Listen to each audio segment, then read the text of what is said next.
Captain Canada takes to the sky, clouds rolling by like cotton candy high. He lights up his pipe stretching time, floating free, gotta ease his mind. Wings spread wide through the blue, flying high, nothing else to do. In the cockpit, it's just him and the breeze. Captain Canada feeling at ease, stretching time in the open air, flying high without a care. Captain Canada soaring free, smoking sky, all he needs.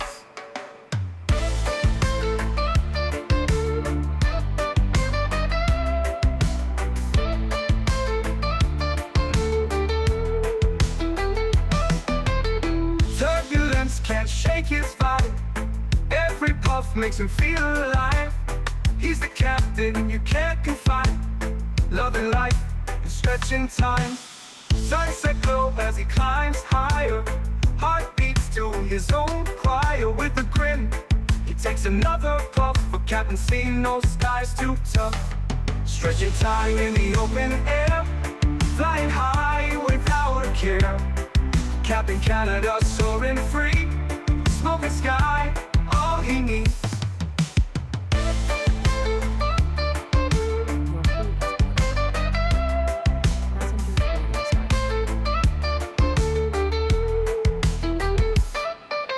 Stretching time in the open air, flying high without a care. Captain Canada soaring free, smoking sky, all he needs. Stretching time in the open air, flying high without a care. Captain Canada soaring free, smoking sky, all he needs.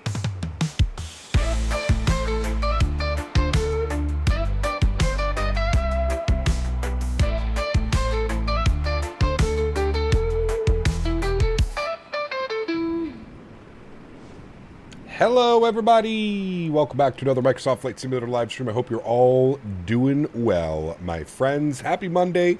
Hopefully everybody had a great weekend and a great start to our week. Appreciate y'all being here, man. Good men, good to see you. Apex, good to see you. Skyworker, welcome back. AntoniBaldo's in the house, good to see you, man. Bomb Tech, welcome. JJ, good to see you. Positive Climb, good to see you, man. Captain Crystal, good to see you. Co-op Aviation or Coop Aviation, good to see you.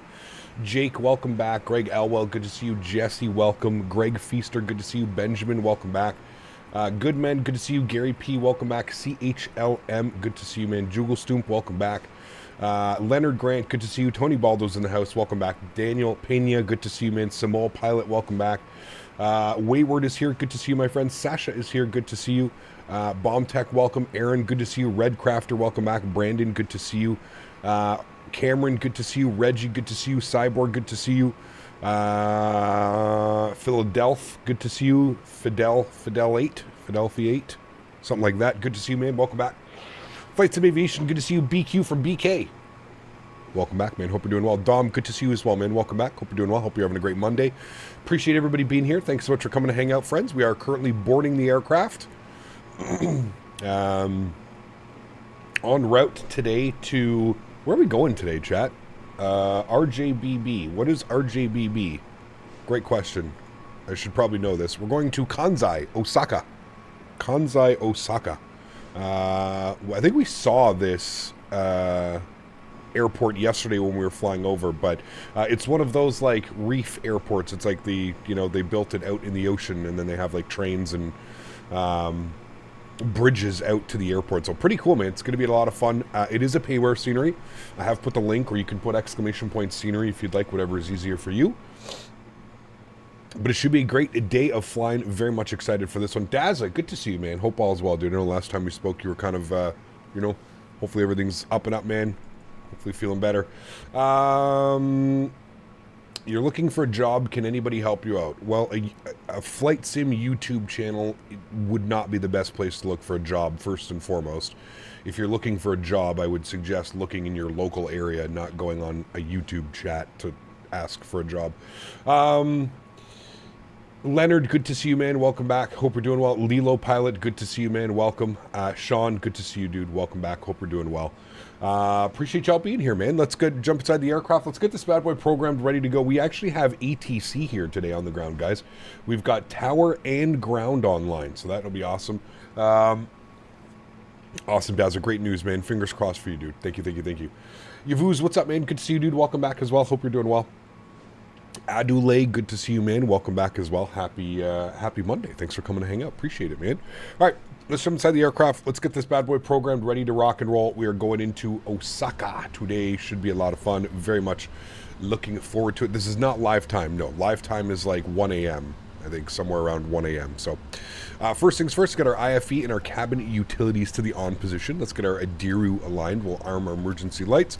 We'll get our window heat on, and then everything else can kind of stay in the off and auto position for now. We've got our nav lights on. Everything looks good up there. Beautiful. Get these lights on. Good. That is good, good, good. Glare shield panel. We'll turn some of those lights up there. Good. Get some of those lights up. Good. There we go. Cool. Sweet. Looking good. Landon dropping the $10 donation. Thanks so much, man. I really do appreciate you, man. Huge no floaties to you. Thank you very, very much for support. Is this the default one? This is the default with an enhancement package. So if you put exclamation point scenery, Erin, you'll see the first link in the scenery, and that is the expansion. It's like a, you know, quality of life enhancement to the scenery. It actually makes it quite good, to be honest with you. So cool. Let's go down to our electronic flight bag. We're going to go to our request data from SimBrief. Beautiful. You can see that we are ANA out on the pond 97 heavy. Pardon me. Service from Tokyo Haneda down to Osaka today. Again, this route is operated by 787s, 777s, 767s, so it's pretty damn cool. If you look at the flight routing here, like the other day, it was 777s, 777s, 787s, 787-10s. So it's they send 787s and 777s on this route. So again, I know a lot of people were like kind of confused yesterday. They were like, "Wait a second, 1 hour domestic ops in a 777?" Yep, it happens, man. In Japan, it's one of those places where it's just super high density. Super high density. So yeah, the AnyBuild stream was pretty boring. I didn't catch it. When was that? Was it this morning? But I did miss it. Yeah, I'll have to go back and watch it. I didn't even know. I remembered it was today, but for some reason I thought it was this evening. I don't know why it was. I thought it would be earlier. Hello from the skies. Hey. Flying Delta B767 3 from Venice to JFK. Nice. Finally heading home. Very 5 cool. hours left watching your whole live stream today. Huge no floaties to you, man. Thank you for the continued support of the channel. I appreciate you dropping the 10 bones, Mr. Landon. Enjoy your flight as well, dude. Sounds like it'll be a good one, man. Thank you very much for the support. Appreciate you, dude. Thank you, thank you, thank you. All right, we're going to come down here. We're going to get some aisle stand lights. Good. Get some panel and floodlights. Good. Cool. Sweet, friends. We are looking good. We've got our flight plan insert in here. The map isn't like popping in and out and in and out again, so I guess that's a good sign. Cool. Let's go ahead and go down to the FMC. We'll go with FMC, good. We'll go to pause in it, good. We're sitting on the ground, RJTT. Now, I know yesterday we spoke about maybe flying out of Narita, which is the other airport in Tokyo. Unfortunately, there was like a lot of long hauls happen out of Narita. So if we end up doing like something like that, we'll end up doing like a long haul out of Narita. Somebody was mentioning, and there's a really cool flight we could do. Narita to Vancouver, Air Canada 777-300ER, like an actual 300ER. So we might do that as our 75, 76, 77,000 subscriber long haul that we have planned with all kinds of giveaways and goodies. So I think what we're going to do is that's not going to be this Saturday, but we're going to plan that for next Saturday. All right. So not this Saturday. This Saturday there is no live stream, unfortunately. I know we've been like on this roll of doing a long haul for the last like 4 weeks. So we're doing the 75K, 76K, 77K, because technically we've been waiting for this aircraft to come out. When we hit 75,000 subscribers, we thought we were really close to getting this aircraft a couple months ago. Obviously, we didn't get it, but now we do have it. So I think what we're going to do is 75, 76, 77, and we're going to do Tokyo Narita over to Vancouver for our big long haul. It's about a 9.5 hour flight, something like that. So should be a good one. We'll do it in the Air Canada 777 as well. And yeah, so that is the plan. So not this weekend, next weekend we'll be doing that. And then, of course, I'll get a bunch of giveaways. I'll get a bunch of gift cards, maybe some scenery, maybe some stuff like that. Maybe I could reach out to like PMDG, see if they're willing to give me a key for the aircraft or something like that. That could be kind of cool. So I'll see what I can do over the next week or so. I'll kind of plan some stuff. So yeah, cool. All right, let's set our GPS position. Beautiful. We'll go to our route tab. Wonderful. We'll do our route request. You can see SimBrief route RJTT over to RJBB. We'll select that one. Good. We're going to go ahead and set payload on the aircraft. Good. We'll go ahead and set fuel on the aircraft. Good. We'll go ahead and select our route. We'll give that about 10 or 15 seconds to run through its checks. Beautiful. Give you flight level 40 for this flight. No, it gave me 34,000 feet. I also have a full aircraft. So the map was, yeah, it was weird, Reggie. I don't know what it was. Even PMDG was in chat, and they were like, hey, wow, that's a new one. We'll have to check and see why it's doing that one. What FMC do I use for the sim? Everything is in the link in the description down below, Landon. It is called the Cockpit Master CDU. And it works with the 737. It works with the 777. Yeah, if you use SPAD next, you can actually make it work with everything. Descent forecast, wind uplink, perfinite uplink, and route 1 uplink ready. So we'll go ahead and load our flight uplink. You have to hit the load sign. I'll do 3.6 if possible. Should be fine. Yeah. Giveaway. Not yet. Not yet. Couple weekends. Ordered an extra large case of elbow grease. Oh boy. Look at you going.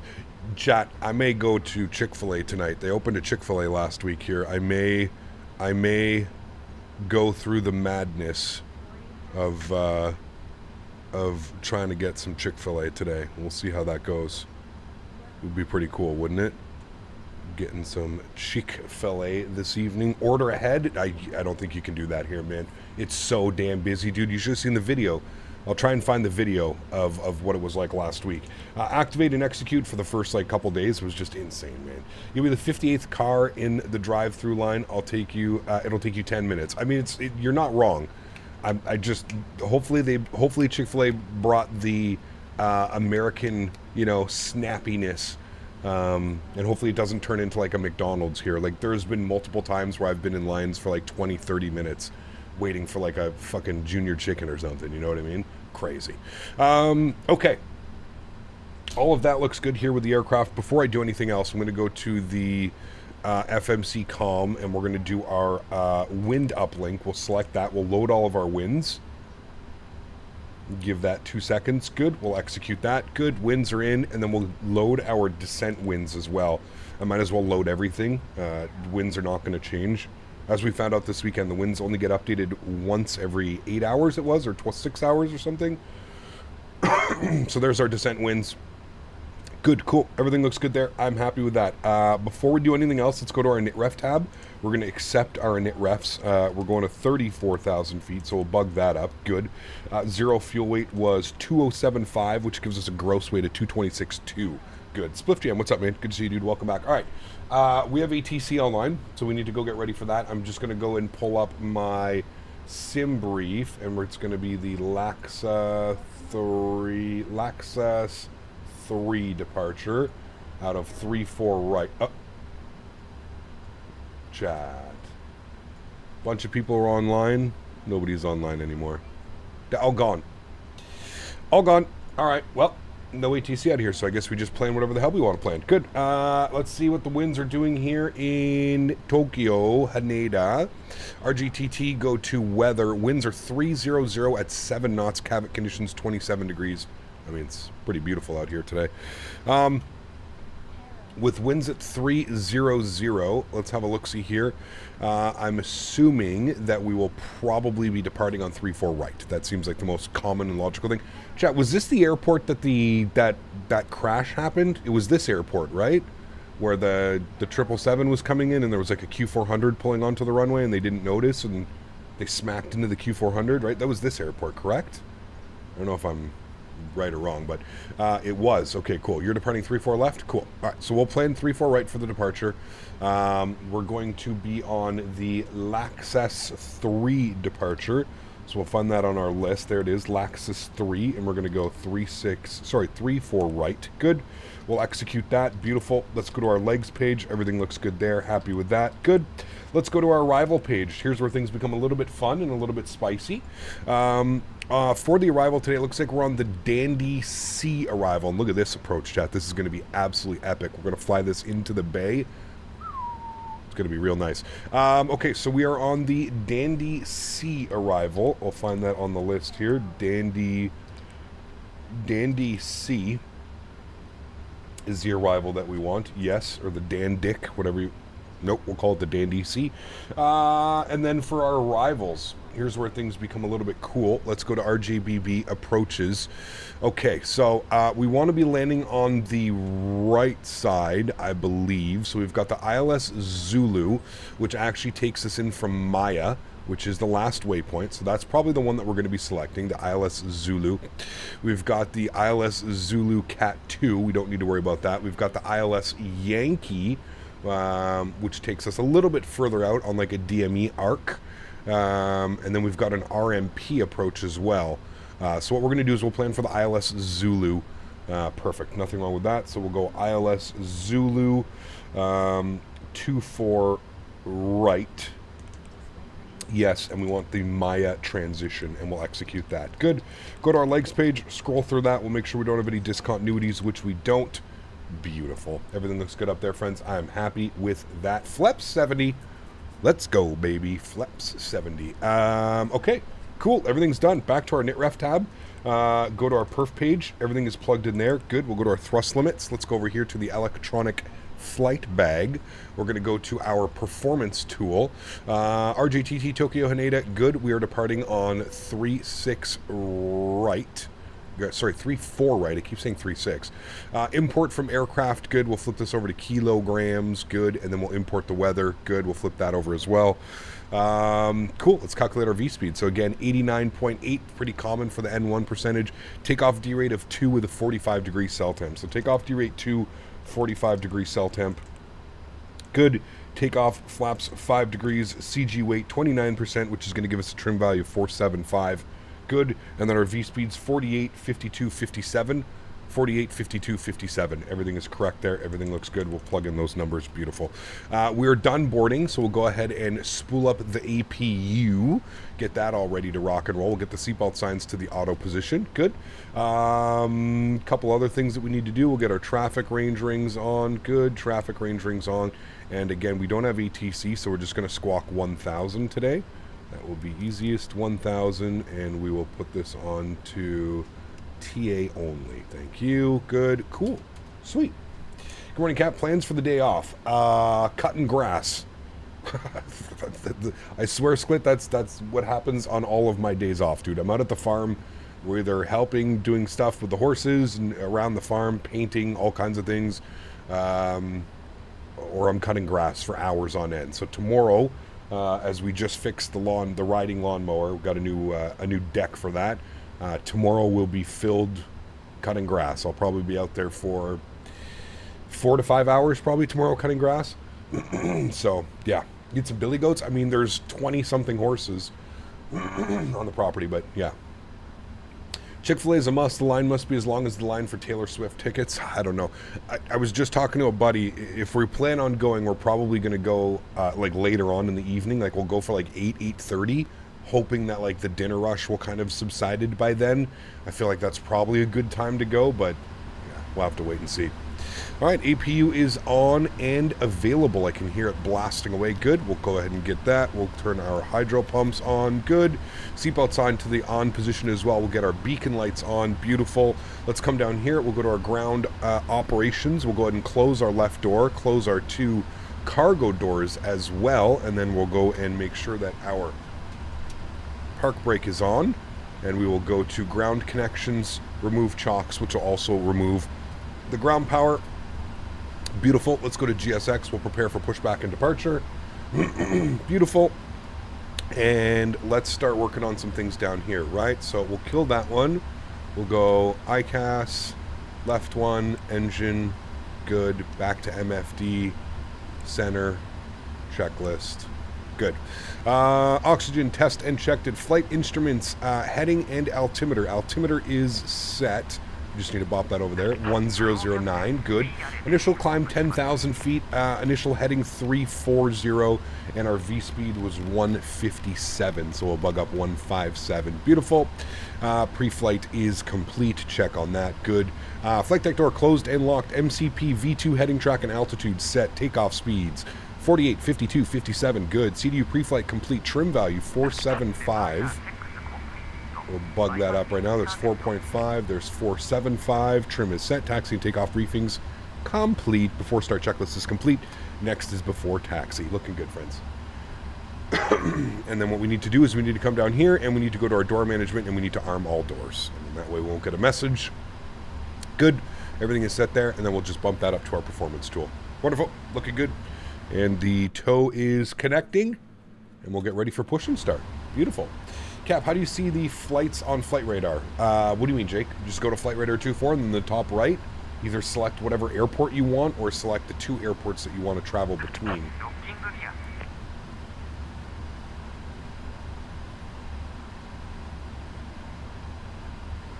Give me tips for flying in Europe or new countries. It's a little bit difficult.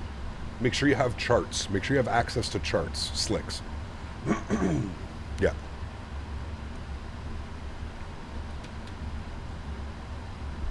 Charts will be the best that you can get. We're going for runway 34. All right, I saw somebody pushing back there. Perfect. We won't be any issues. Cool. Park brake released. Good.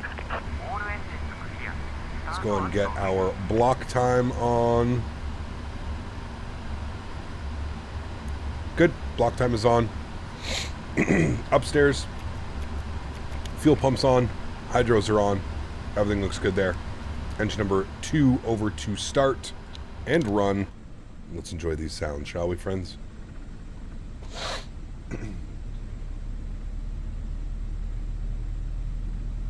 Sounds good, Reg. Have a great day, man. See you later. You should install Flow. It just makes the toolbar at the top look more neat and organized and makes it into a circle. Just a suggestion. Yeah, sure. I mean, I don't know, dude. I don't really use the top menu all that much. All I really use in the top menu is GSX.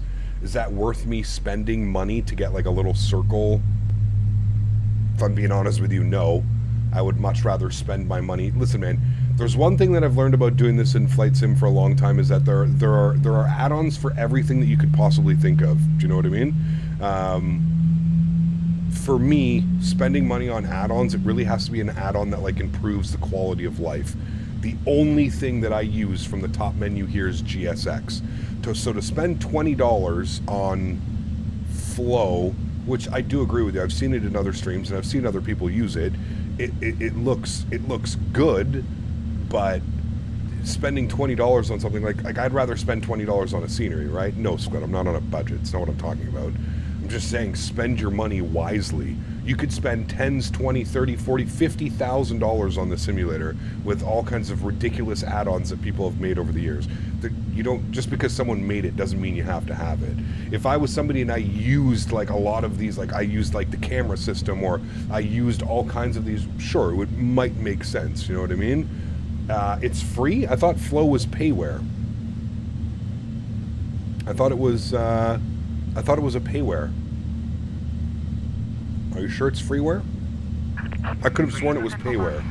Don't you have to pay for like certain features or something of it? I can't remember how it's done. I thought it was $20 too. Yeah. There is a freeware version. What does the freeware version give you though, like compared to the other version? How dialed back is it? Engine number 1 over to start.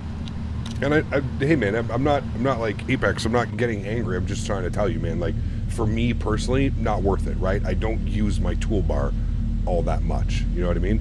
There's Flow and there's Flow Pro. Interesting.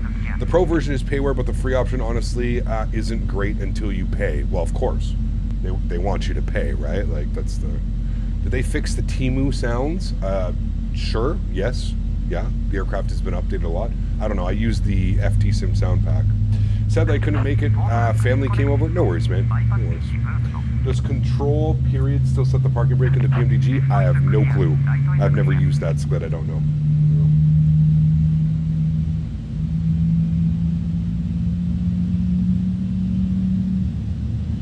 Yeah, but if you're somebody that uses the toolbar like quite often, then yeah, I would say it's probably worth it for you to pick something like Flow Up, right? But for me, like I said, man, I don't really use it. The only thing I use it for is GSX. That's it. Like that's all that it gets used for. Can I read your last message? Sure. Aerosoft is making a 318, 319, 320, 321, and the 321 Neo for Microsoft. How will that compete with Phoenix? Another Aerosoft Japan promises day? aircraft haven't been Wow, released. you're making me act like a kid on Christmas. How Nice. long are we staying in Japan? Captain Lee dropping another $14 donation. Huge no floaties to you. Garen, to answer your question, no. Aerosoft, from what I've seen anyways, I don't think Aerosoft will be worth the money, and I don't think there will be any competition to Phoenix or anybody else developing Airbuses like AnyBuilds or anything like that. Who knows, man? With Aerosoft's release schedule, those airplanes probably won't come out for another like 7 to 8 years. So I'm sure somebody else will beat them to the punch in making an A321, a 319, whatever it is, right? So yeah. Joey, good to see you, man. Welcome back. Hope we're doing well. Hey, Cap, how can I find out your graphic settings? No shaders, just put !MSFS. Captain Lee, thank you again, man. I appreciate you, dude.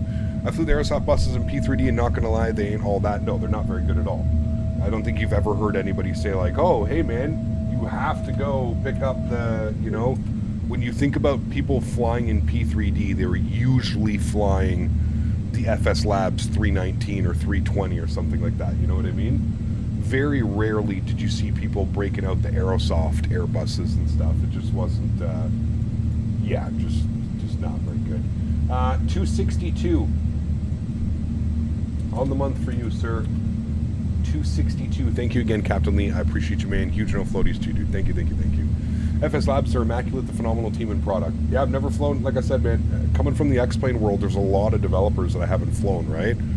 There's a lot of different stuff that I haven't flown, I haven't been able to fly yet, so I'd be curious, man. I'll be curious to see. All right, auto brake over to RTO. Anti-ice checked and checked. We're still getting the tire pressure message, so that's fine. We'll do a recall. Checked. Flight controls, free and clear. Checked. Good. Ground equipment is clear as well. Before takeoff checklist, flaps 5 degrees. We are looking good, chat. Let me bump this guy over to FMC and legs page. Good. When we be back on your normal stream schedule, the A320, 737, A300, MD-11, and 777. What do you mean normal stream schedule? I haven't varied off of my normal stream schedule. I still stream the exact same days, the exact same time.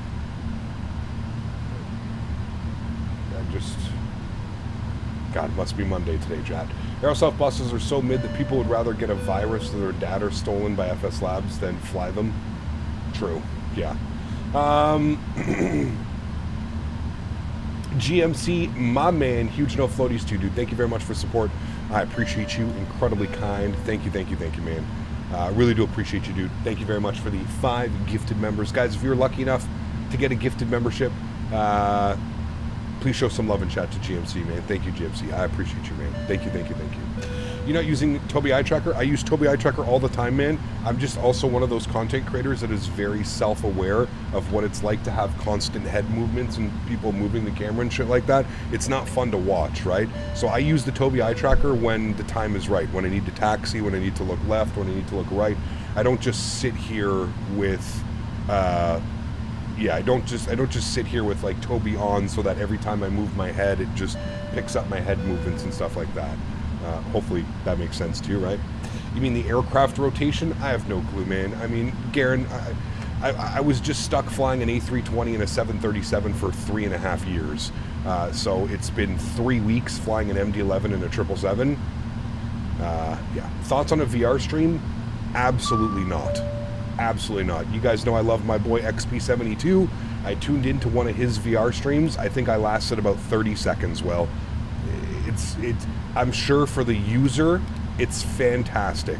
But for the consumer, the people watching and the people that are paying to watch your content, it is absolutely atrocious. Like, they're still so far away from having that aspect of VR No, I don't even think I lasted 30 seconds in his stream, man. I was like, I cannot fucking watch this, dude. The whole camera, it's like constantly going like this.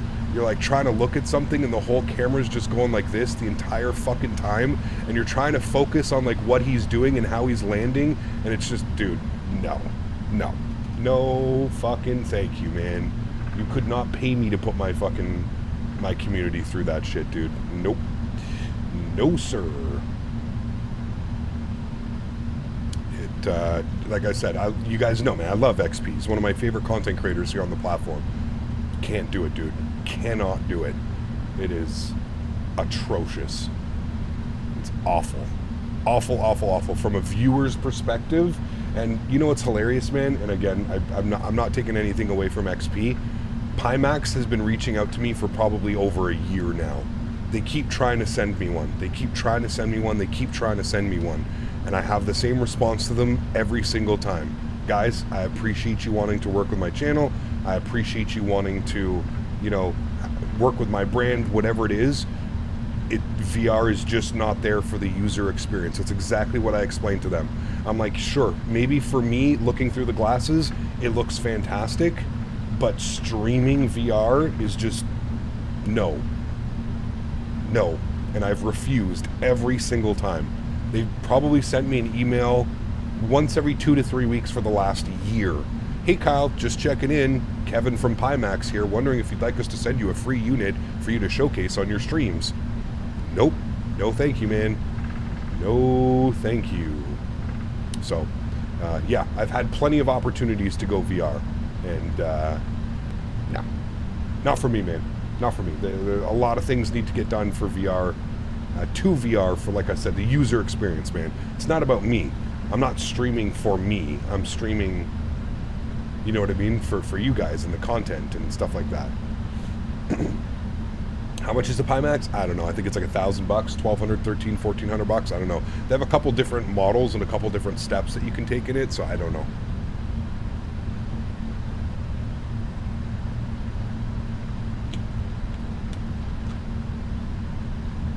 Yeah, man, like I said, it's just not for me yet. It's just not, the user experience is the big thing, you guys know. I'm very keen on the user experience, and yeah. RGBB is Osaka, correct. Order to Pimax and the delivery time is 6 weeks at the moment. Yeah, doesn't surprise me.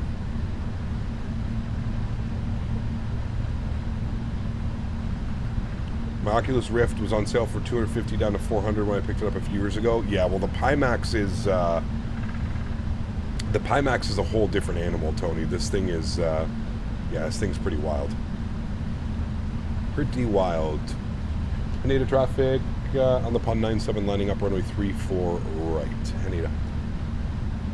Pimax is like $900. I don't know the exact price. I think it's a little bit more actually. I don't know. They, like I said, they have multiple different versions of the headset. So, all right, landing lights coming on, runway turnoffs coming on, strobe lights coming on, logo lights coming on, wing lights coming on. Beautiful. Agreed, it was cool to see a couple times, but no more.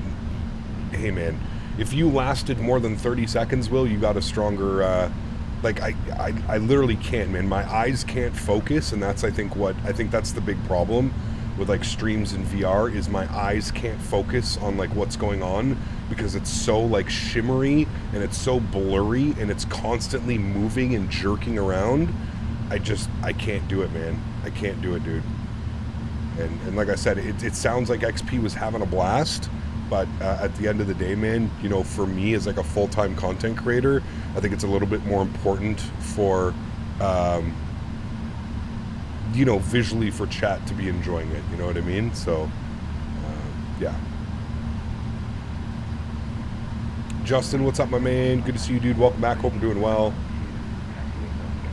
Welcome back, my amigo. Ooh, chat, how's today's lineup? Looking good. Looking good, chat. Ooh, that was a good one. We like that one. I think the trick is to go hard, like, aft, and then kind of, like, a little bit easier, but that was a... let's have a look outside. Oh, yes, yes, yes. Top quality.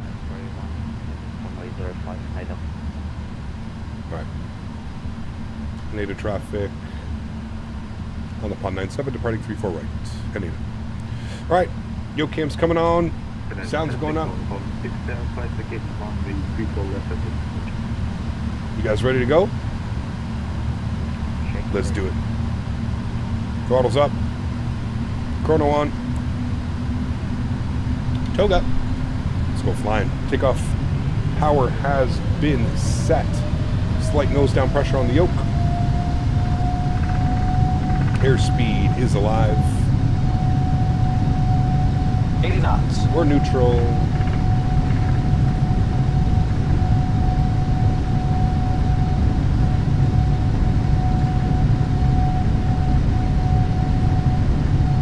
V1.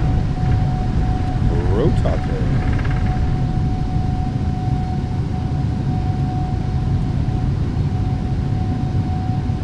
Positive rate of climb. You're up.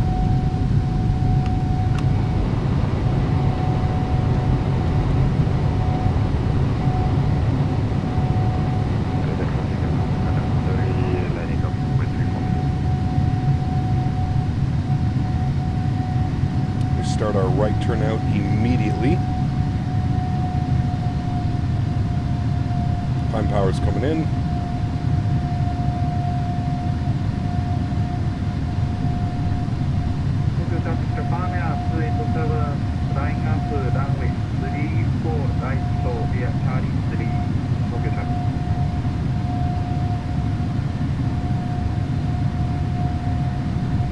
Pops up position 1.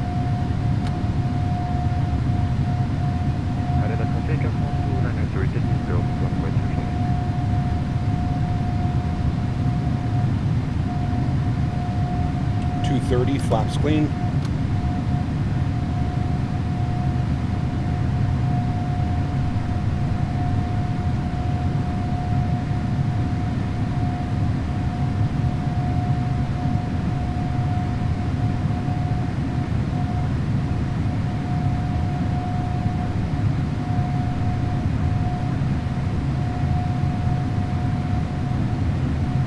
Beauty. And we'll bug up our cruise altitude, which was 34,000 feet.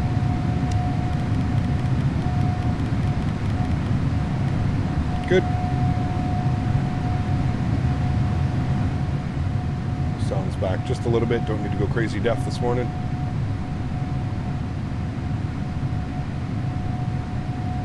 Used fly? What's that?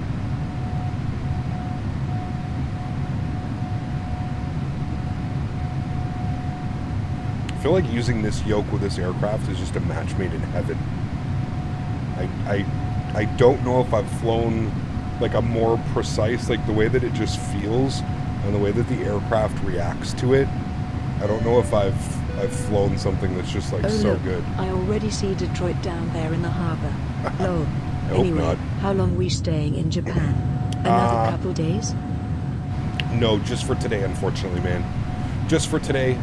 Thursday we'll be back in. Thursday we're going to do some UK. It's been a while since we've done UK. I don't know where we're going to go on Thursday. I'm going to have to try and figure it out. But yeah, Thursday back in the UK, man. And there's no stream on Saturday, so 2 streams on Thursday in the triple, and then no stream on Saturday, and then back Sunday, Monday in the triple as well. Apparently the Indie Builds live stream already happened, Mark. Which I had no clue about either. UK Manchester, we just went to Manchester like a week ago, JR. So go to the channel if you want to see a Manchester arrival. Yeah, we legit just flew to Manchester. We flew the MD-11 into Manchester. We actually had a pretty decent arrival as well. Very nice landing. And departure out of Manchester, so yeah. So Manchester will happen, but not so soon, because we literally just did it, like I said. All right, 10,000 feet, autopilot is on. I'm going to bring these sounds back down here just a little bit. Let's go upstairs. Landing lights off, runway turn-offs off, taxi light comes off, wing light comes off, and logo light comes off as well. Beautiful. Japan has been a blast. Oh, dude, we will be back. 110%. We will be back. Don't you worry. Is this a big tunnel that goes, there's a bridge and then a tunnel that goes across to Tokyo here as well? Right? And that's one of the air ducts in the tunnel? I think so. Maybe Dublin to somewhere in the UK. Any 777s out of Dublin? I don't know, man. It's going to be difficult. Like I said, I'm gonna have to do some research and see what routes we can use it in. I don't know, man. We'll find out. You're thinking of the 777 MDM later this week or something else? I think next week we're going to do the 777 and then we're going to jump back into the A320 the following week.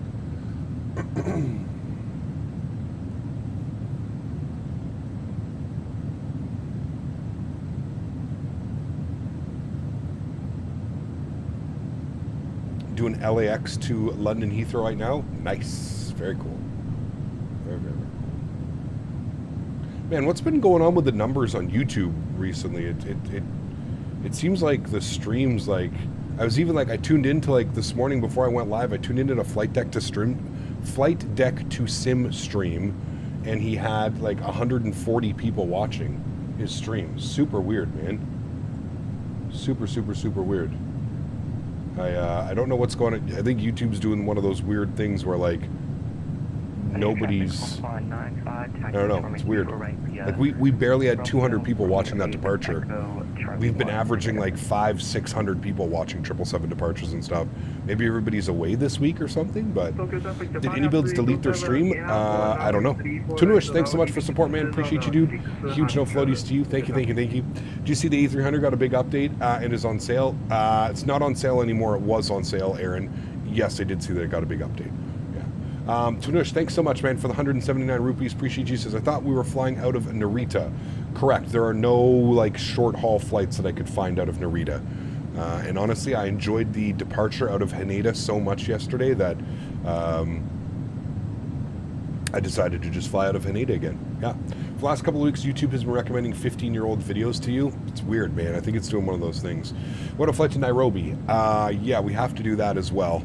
I have to figure out that flight. I can't remember which one somebody was suggesting, but yeah. What happened in Narita? You can't keep promises, huh? Yeah, that's it, buddy. You're so tough and cool on the internet. How come your GSX languages change wherever you go? Mine just stay normal wherever I go. I don't know. Is your GSX updated? Should have been. Simon, huge no floaties to you, man. Thanks very much for your support, dude. Appreciate you. 12 months. Says 1 year down, here's to many more. Awesome, man. Thank you for the support, dude. Appreciate you, man. Thank you, thank you, thank you. Incredibly kind. Appreciate the support, dude. We also planned on Vancouver to Haneda for a 77. We're going to do Narita to Vancouver, Tunush, because that's where Air Canada does it. So, yeah. Hello, guys. Wish you all a good week to all of us. Aldre, good to see you, my friend. Welcome back. Hope you're doing well. Thank you, thank you, thank you, man. Yeah, good, Ben. When there's 17 people watching a stream, I don't think that's all the hype that I was talking about. No, like push. The Pusha was a Japan language. They were speaking English. It was just with a crazy Japanese accent. You should have that. If your GSX is updated, it should be good. Yeah. Be the Gamer, what's up, man? Good to see you, dude. Welcome back. Good to see you, my friend. Welcome, welcome. Good to get some sushi with a friend tonight, so it matches the Japan vibe. Nice. Narita to Saturday. Narita to Vancouver next Saturday. Yes, not this Saturday coming up. Next Saturday. Yes. Creeped out. What's up, man? Good to see you, dude. Welcome back. Hope you're doing well. Cap, soon we can do some cargo ops in the PMDG 777. Yes, the 777 freighter. It's going to be fantastic. I'm very excited for that one. Are you a real pilot? No. Sorry, man. Planning on doing a flight sim podcast with Mike and Owls. Am I planning to do one? I haven't been invited by Mike or Owls. I don't do podcast. I don't have time to do a podcast, man. With the amount that I stream and then the farm and everything in between, I don't have time for that, man.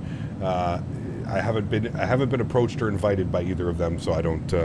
Yeah, I don't know. I do not know. I was on the Blue Experience, the Blue Games and XP podcast. We did one, I think about a year or two ago. Haven't updated my GSX in like 2 months. That would probably be why. Yeah, make sure you run the installer and update that bad boy. Just finished Haneda to Hiroshima to Nagoya in the 777 -29 and a 142. Into Nagoya, this aircraft in the right place. It is, dude. I love doing these domestic Japanese ops. It's absolutely awesome. Is there a new GSX update? I don't know. It's on. I'm running version 3.07. I don't know if there's another one updated from that. Standard barrel pressure. Good. We'll expand that. Beautiful. Last year, British Airways did some short-haul flights to Dublin in the 777 due to cargo packs demand, but nowadays not anymore. Interesting. Yeah, I'm sure I can find one, to be honest with you. 0.7? It might be 0.7, maybe 0.6. I don't know. It's one of the two. I can't remember, to be honest with you. 3.07, I think, or is it 3.06? I don't know. I can't remember. Seatbelts over to the auto position. Good. You think it's 3.06? Sure. There you go. I think you're right. I think the TFDI is 1.07, and then GSX is 3.06.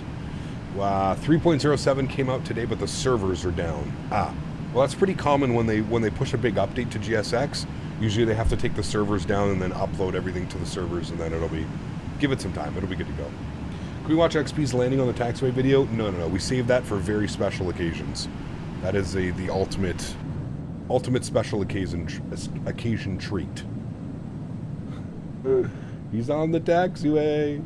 Oh man, so damn good, dude. So damn good.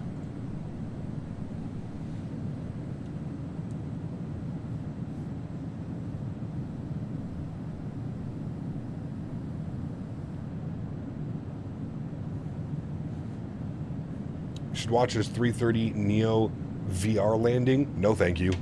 I don't need to watch anything in VR, dude. Fuck that, man. Were you not here, Goodman, when we were just talking about how VR makes me sick? Constantly the screen's moving and all blurry. You can't focus. It's, yeah, it's not good, man. VR, like I said, dude, VR for like the user experience, probably absolutely fantastic. VR for like a streaming audience watching, disgusting.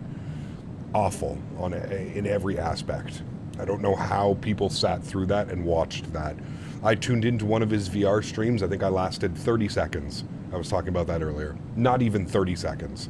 I watched it and I was like, nope, can't do this. This will make me sick. That is Mount Fuji. I think that's Mount Fuji, isn't it? I believe so. Have you ever flown a plane in real life before? Yes. Not a commercial aircraft, but a smaller aircraft, yes. First couple of landings were interesting. Yeah. Didn't he somebody sent me a clip. Didn't he 700, 800, 900 foot per minute, the A330, his first landing he was flying into Jamaica. And the airplane literally from 50 feet just went straight nose down into the runway.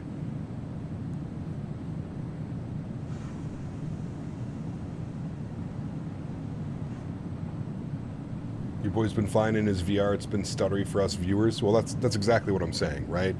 And at the end of the day, it's well, what are you going to be? Are you going to be a content creator, or are you going to be a sales pitch, right? Because that's where you have to, as a content creator, you have to draw that fine line, right? It's okay to take on sponsorships and for people to send you stuff, and for, look at me with my Thrustmaster yoke and pedals and stuff, right? It's okay for companies, but you have to be cognitive of the content that you're putting out.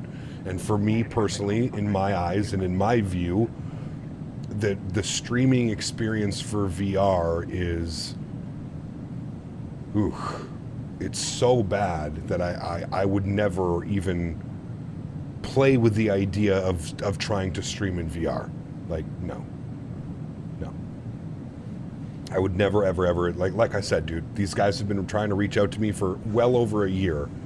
Pimax has been sending me emails every couple of weeks asking me if I'll accept a free unit in order for public, posting on Instagram and Facebook and streaming with it. And I just keep telling them, man, listen, I appreciate you guys reaching out. I appreciate you guys wanting to work with my brand and my channel, but I'm just VR for the streaming experience. It's just not there yet. Once they remove all the jitteriness and the blurriness and everything else that's attached to watching somebody in VR, then yeah, maybe it's something that we can consider on the channel. But in its current state right now, it's so bad for the user experience that it's it just turns me off from VR. You know what I mean? Mike, what's up, dude? Appreciate you, man. Don't understand the hype. I mean, the hype is put your, I mean, listen, dude, I've tried VR before. It is incredible. For you, the user, it doesn't look like what like he's showing on his stream. You know what I mean? Like, it doesn't look like that. It on the end user, it's much more smooth. It's much more fluid. It's like constantly having like, you know, Toby on, and like everywhere you look, instead of like turning your head, it's, you know, you've just got VR on your goggles, and everywhere you look and everything that you do, it's just there. So for the user, it's awesome. I'm not doubting that. But like, first and foremost, I'm a full-time content creator. What does it matter if what I'm seeing is great, but what you guys are seeing is absolutely trash and garbage and stuttery and blurry, and that what is the point of showing that? Not much point of doing that, you know what I mean? Like, I get it, VR is cool, but like, in my opinion, a sales pitch of me wearing VR goggles and you guys looking at a stuttery, blurry mess, how does that sell anybody product? I don't, right? Like, most people who don't know anything about VR, and then they click into a VR stream and they just see this stuttery, blurry mess and this guy constantly moving and looking, and the screen's tearing and doing all kinds of shit, and it's like, hey guys, buy the Pimax. It's like, I don't know about that, man. And anyways, that's just my logic, right? Like, I look at that and I'm like, that's not selling a product at that point, right? Like, you're just basically taking a VR headset because you want to fly in VR. You're not really promoting anything. You're just taking it. You know what I mean? Ortho's off the charts. It is, dude. Japan is so damn good, man. So damn good. Yeah. It looks great in your eyes. I've used it on Flight Sim, but on stream we get 10 FPS. Again, for me, it's not even the low. Well, the low FPS plays a role in it, but it's also the like picture quality itself, the stutters, the constant shaking and vibrating of the screen and everything around it, the pixelization, the blurriness. There's just so many like negative aspects from like a viewer's perspective. You know what I mean? We're gonna need some Dramamine to do VR. Something, dude. Yeah. Somebody's saying, just realized such a short flight for 777. Yes. Welcome to flying in Japan, man. Japan is absolutely incredible. Here's the real world flight. They're doing it in the 787-10 today. But you can see here that they take the 777 all the time. 777, 777, 777, 777, 787, 900, 787, 1000, dash 10 or whatever, right? So, yeah, they use all kinds of big aircraft for these route, man. You have to remember, dude, Japan has an insane population. And a lot of these routes are like super high density. Do you know what I mean? Like going from Tokyo down to some of the other, for work, for family, for just travel, whatever it is, you know what I mean? So, need a beast of a PC, dude, to power the VR set. They've gotten a lot better. You could probably get away with like a 3080, 4070, 4060, something like that, right? But, yeah. Tayyab, huge no floaties too, man. 17 months. Appreciate you, dude. So 17 months already and missing the background Japanese music. No. I got you, man. I got you. Hold on. Got it right here, ready to go. Got you, man. Nobody fall asleep, though. Everybody stay awake. We're going to have an epic arrival into Osaka. Anime op when? Hey, man, we got the Pokemon livery rocking today, okay? I feel like that's good enough.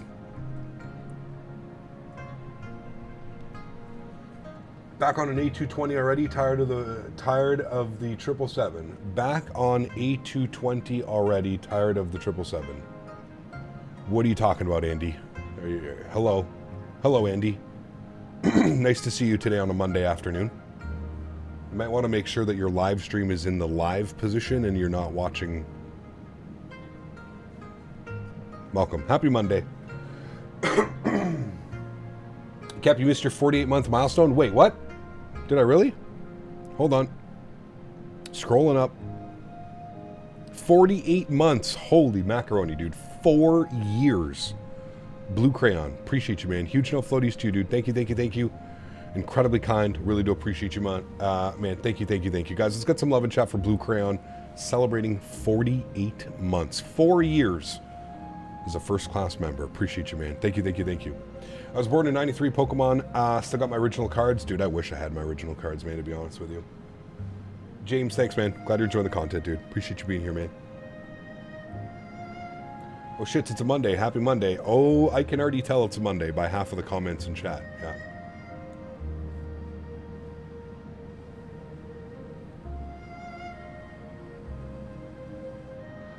Are you okay, Andy? I'm okay, my man. I'm doing perfectly fine. How are you doing, though? I think that's the real question here. How are you doing? How are you feeling? I'm doing great. 5 best aircraft to Microsoft at the moment. 777, MD-11, Phoenix 320, AnyBuilds A300, PMDG 737. That would be my top 5. Yeah. 777, 73, MD, A300, A320. Yeah. Yeah, I'm happy with that. The Pokemon livery is why I did the Captain Canada used fly earlier. That's how it's done in the games. Ah, yes, of course. Got you. Got you. Your great tattoo, bro. Should come out someday. What's that, good man? I have a dentist appointment.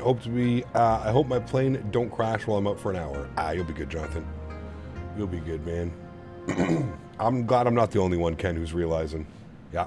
Is there a big difference between the PMDG variants of the 800, but is it worth buying the others? I mean, it's really up to you. Like you said, they're just different variants of the same aircraft. They do fly differently, that one weird channel. If that's kind of like what your question entailed, they do all fly differently. So it is kind of cool to like jump in the 700 because it flies very different than the 800 or the 900. But yeah.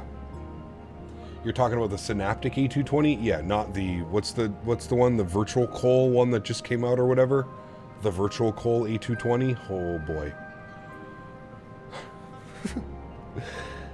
I heard PMGG is making a 747. Correct. Yes, Maxwell. Absolutely. We're going to fly it, man. Yeah.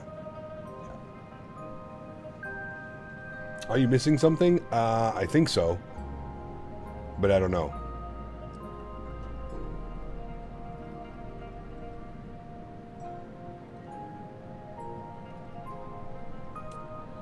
What's the variance of the 747? They'll probably give us the 400 and the 800. It'll probably be the 400 passenger 400 freighter and then the 800 passenger 800 freighter. I think that's what they'll end up doing. Do you know what happened in the AnyBuilds live stream? I have no clue. Apparently it's not up anymore. Like it's not on YouTube, so you can rewatch it. I don't know. Yeah.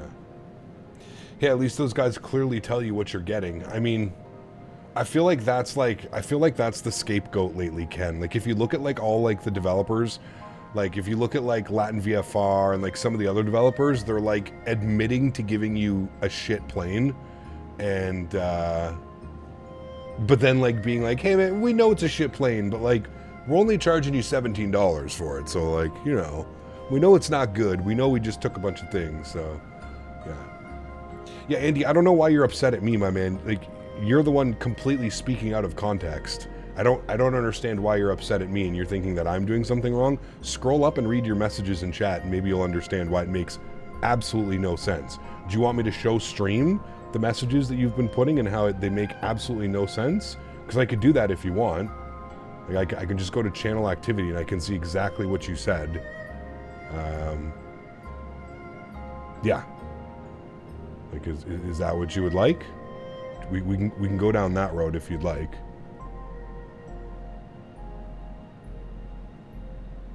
Oh wow, he goes way back to like hating the channel. Okay, fuck you, go away.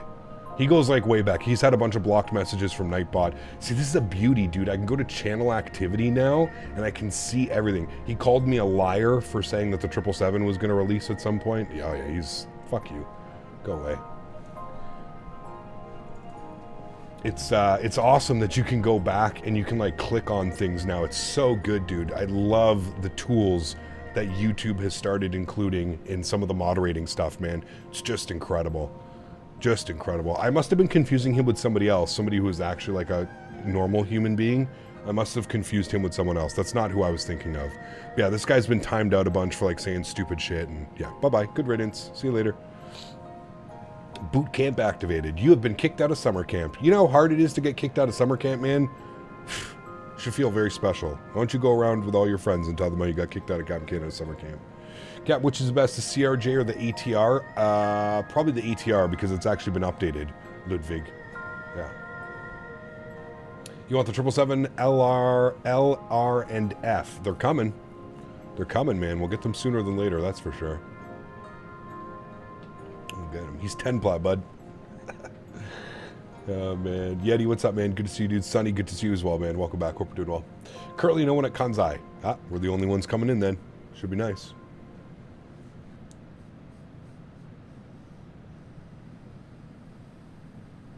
I just don't know, what triggers someone's brain to, I'm gonna go on the internet. I'm just gonna be a literal piece of shit.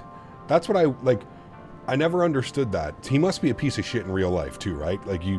I don't think there's there has to be like a correlation, right? If you're a piece of shit on the internet, you're probably a piece of shit in real life as well. So it's I just don't understand I don't understand what would compel somebody, especially a channel where there's just 160 of us hanging out doing flight sim, and you go on the internet and that's where you choose to go and be stupid, be a piece of shit. Boggles my mind, dude. It truly boggles my mind, chat.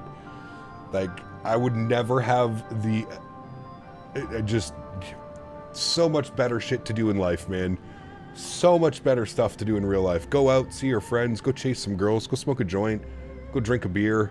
There's so many better things to do in life than sit on the internet and be a troll. That's what I never understood. It's that's what you enjoyed. That's what you call a successful day in your eyes. Crazy, man. I'm ready for Deadpool. Yeah, it's gonna be a good one, man. I just hope it's not. I hope it's not all sappy because they're bringing him back and stuff like that. But yeah, he called me a liar. Yeah, we were speculating when we thought the 777 was gonna come out, and he called me a liar. You said you're lying to your audience. I don't know why you would say that the 777 would be out on this such and such a date. Remember when we were all speculating when the 777 was going to come out? Because PMDG was telling us oh, we're almost there. We can see the finish line. So everybody's oh man, it must be releasing this date, this date, this date. You know what I mean? Yeah, he was calling me a liar. He got timed out 3 times by, 1 was Nightbot and 2 was other moderators. Have you done your graphics card today because it's looking sharp? Nope. Haven't done anything to it, man. Who said you didn't keep your promises because you changed airports? That was the same one.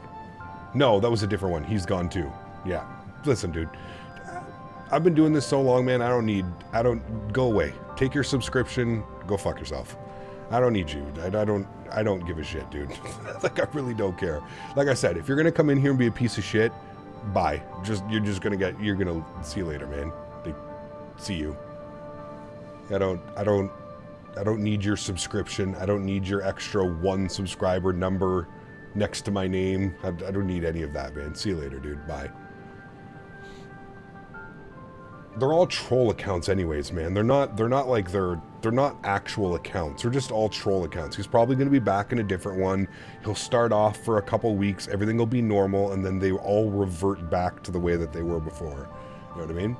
So excited to see some Airbus long hauls. It's my daily excitement. Nice. Airbus long hauls. Well, we'll get the 330 hopefully sooner than later. Chat, 27 miles till top of drop.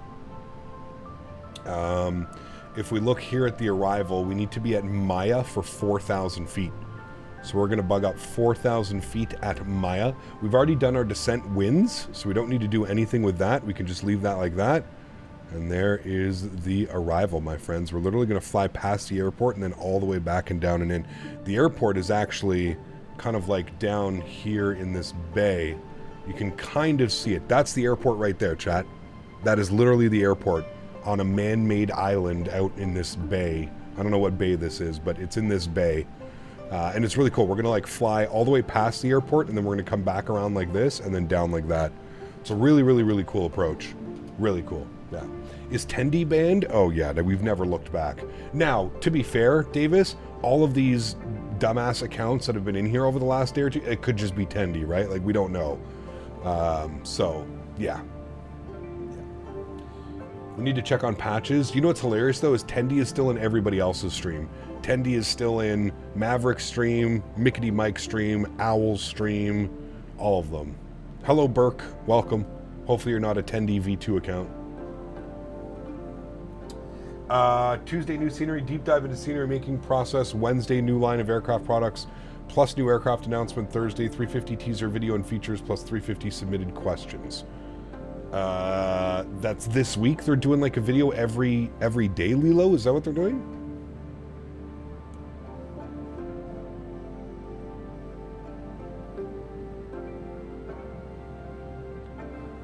Yes, Ludwig. We're waiting for them. Apparently it's in beta. We're getting a 319, 321 winglets, sharklets, IEs, CFMs. Yeah. I remember Stewie always being on the leaderboard. Statui's still around, yeah. Yeah. The amount of things Dan has done is still going with his Wix is mind-blowing. Yep. Blame Dan. Blame Dan. Caleb, 17 months. Appreciate you, man. Says, every week we somehow have this combo anyways. Just one in CFB 9638. Jesus, dude. Huge no floaties too, Caleb. Thank you for the support, man. Appreciate you big time, dude.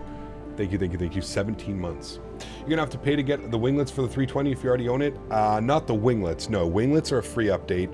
The 319 and the 321 is a 40 euro update. 40 British pounds, whatever they charge. I found out how sensitive sniffer dog noses are at Kanzai. 3 grams of well-wrapped Moroccan will not be picked up, even if dog right next to you. Damn. Well, there you go. 3 grams of the Moroccan. Would be great to get the 319, 321 before the end of the year.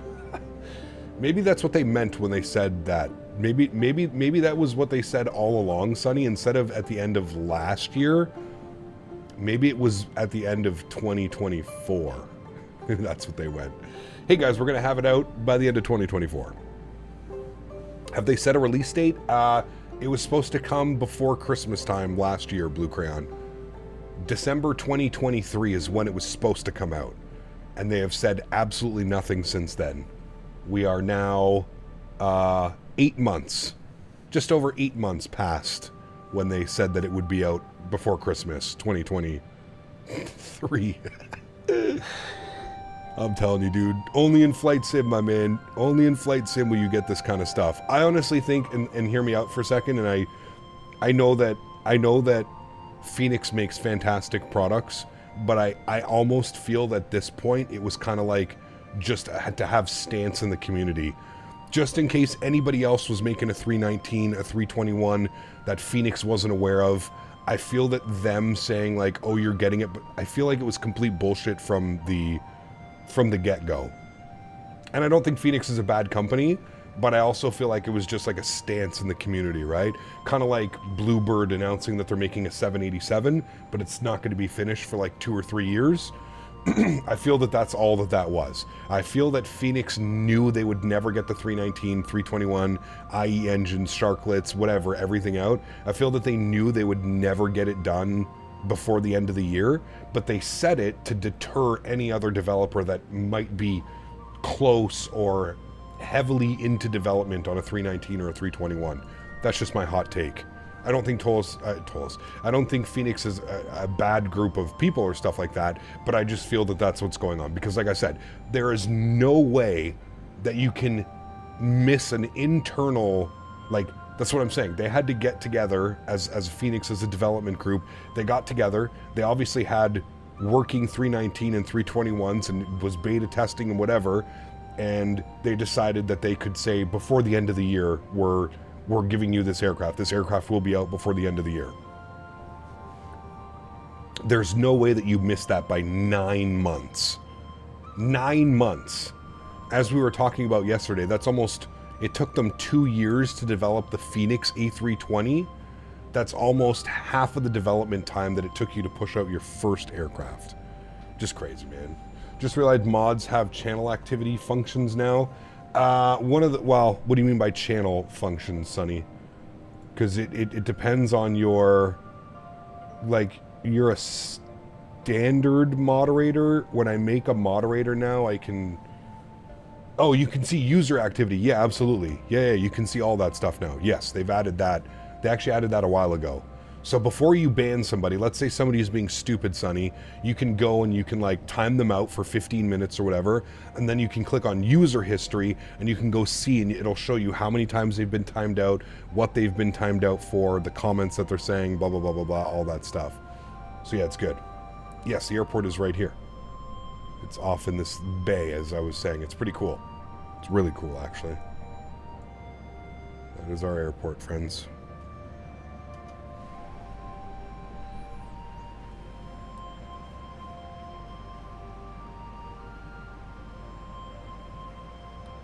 Andreas, your guess is as good as mine, my friend. Apparently they were saying it's because they completely rewrote the code. They completely rewrote the code for the aircraft, and that's why it's taken so long. I don't know, man. I don't, believe whatever you want to believe, like I said, but for me, I feel like it was just a positioning stance in the community.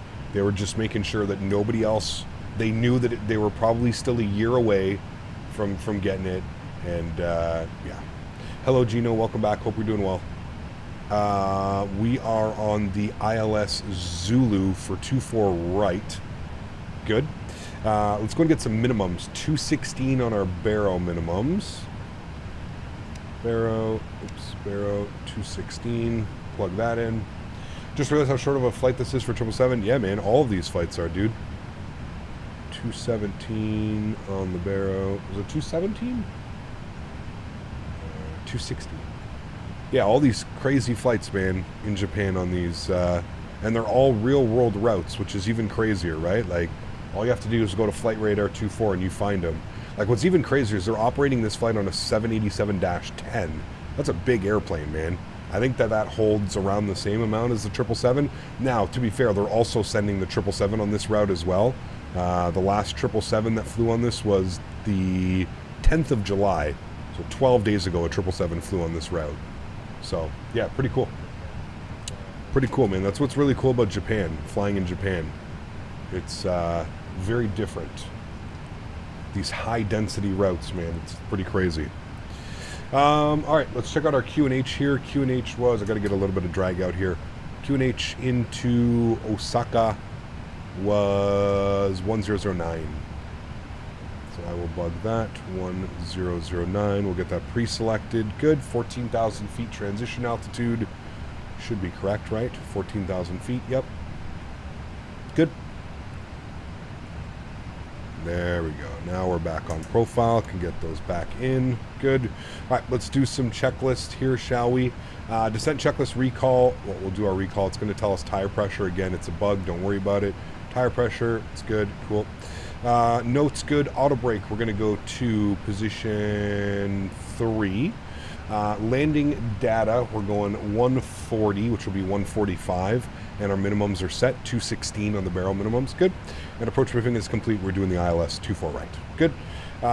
Next will be the approach checklist. Altimeter's at 14,000 feet.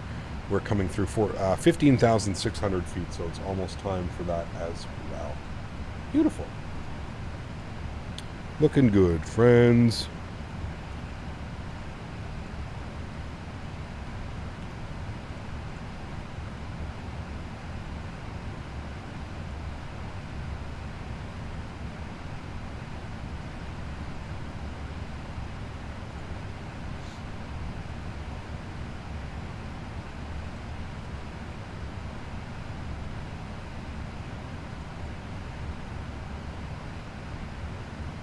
The Autoland brings this 777 down like butter.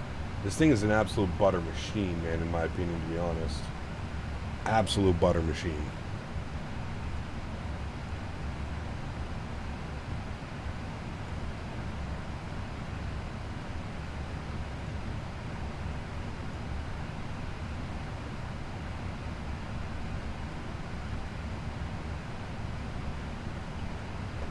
All right, parking. in Osaka. We're going down here. We're on the passenger terminal. Any one of these gates. The real aircraft parked at 27, so we're going to aim for 27. All right, we're through 14,000 feet. 1009 on the barometric pressure. Good. This is so cool, man. We're going to like overfly the airport as well in this approach. It's pretty neat. If you look at the approach, right here, we're going to make a right turn, and then we're going to basically fly past it, and then we come down like this and make our turn in. So damn cool. Japan is a pretty awesome place to go flying, man. If you've never flown in Japan, go pick up some of these freeware sceneries. It's just incredible, man. Yeah.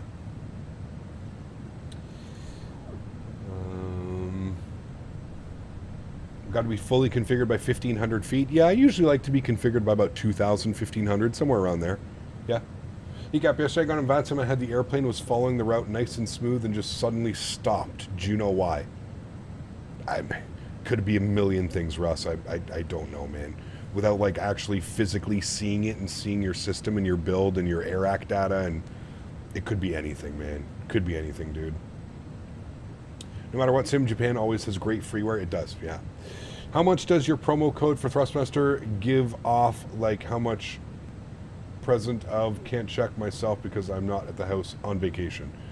I don't have any like percentage off any products at Thrustmaster. You can use my code Captain Canada at checkout when you purchase a Thrustmaster product, and all it does is it gives my channel a little bit of recognition. It lets Thrustmaster know that you bought a product based on watching one of my streams. Yeah, I can only get like around Christmas time, Scully, is like when I can get some discounts and stuff like that, but I don't have like yearly annual discounts running at Thrustmaster. I wish I could, dude, unfortunately, but that's just not possible. You know what I mean?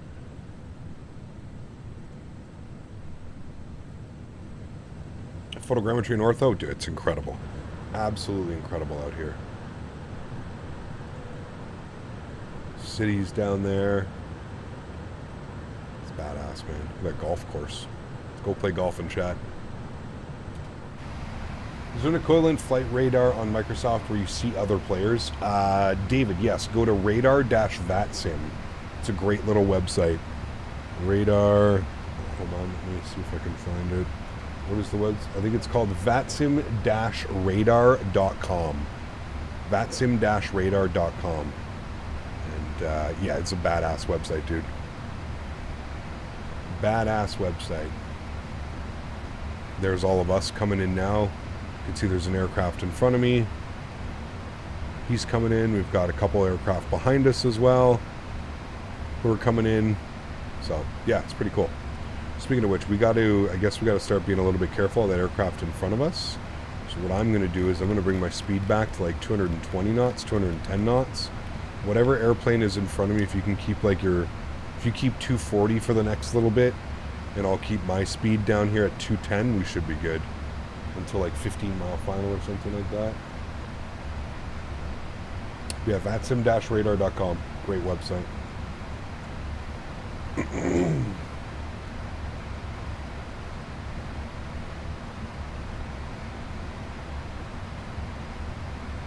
Mike, what's up, dude? Good to see you, man. Hope all is well. Can't complain, dude. Loving the Japan ops, man. Absolutely loving it. Your LNAV is freaking out.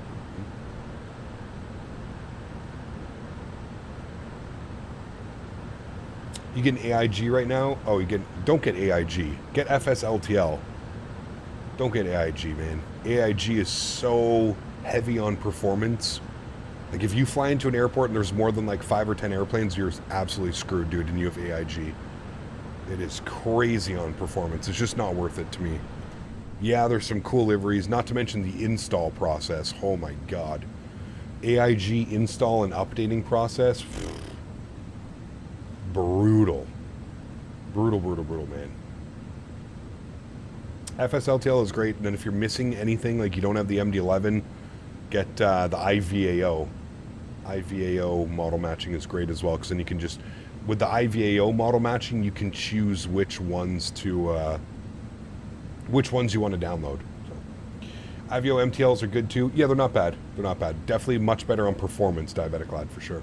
Cap, with frame gen mod, is it normal to have the screen frozen for like 1 to 3 seconds? Like all the time, Diego? It's such a place, a niche part of the world. Not a lot of flights on VATSIM. It's super underrated. I agree, 100%. Yeah.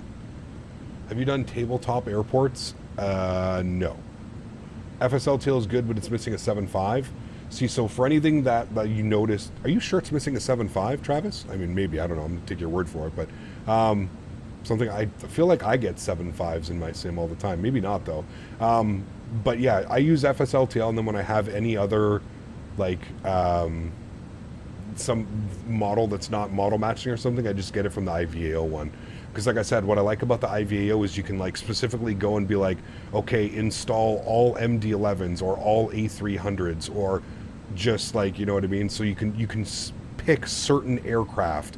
You don't have to just install the entire library of aircraft that IVAO has. You can go and specifically pick and choose, I just want this airplane, or I just want that airplane, or I just need this airplane. That's what I love about the IVAO installer. It's fantastic.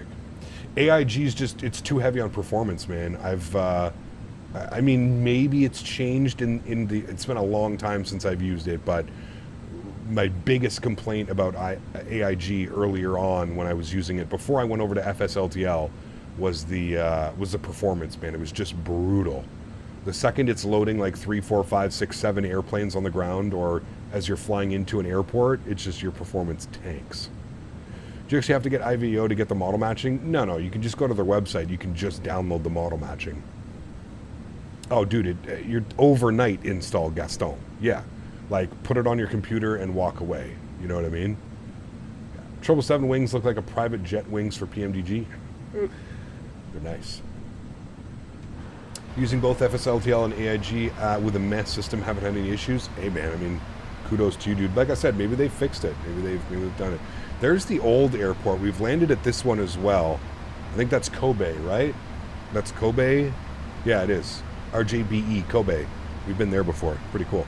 Okay, this approach is going to come pretty quickly at us, friends. So let's go ahead and... Oh, shit, we're 1,000 feet high. Okay, let's get ground spoilers out. And I'm going to start bleeding back the speed. We're going to keep like 207. We're looking for 145 on the VAP. I'm going to try and get this down. We've got a little bit of time to run through this turn, but through that turn and on final, we need to be at 1,600 feet. So we're going to bug this up now. We're going to go 2,000 and we'll go from there, but yeah. I thought AIG used the same models as FSLTL. No. Yeah, guys, if you want a challenging approach, check out Lhasa Airport. Sits at 11,000 ASL. And the airport sits in between 2 mountain ranges, very Innsbruck-esque. Dude, 11,000 feet, you better not cut the power. You better just hammer the power in on that bad boy all the time.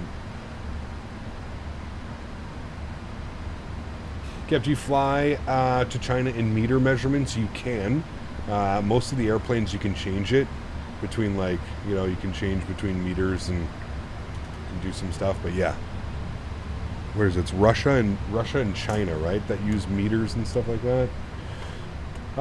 In 190 on the speed. Let's go flaps 5 degrees. Nice view of that coming out here. Weiberg, what's up, man? Welcome back. Hope you're doing well. Are you living on the English side of Ottawa or the French side? I live in Gatineau, so the Quebec side. Just across the river. The bridge is like 4 minutes from my house, maybe 5.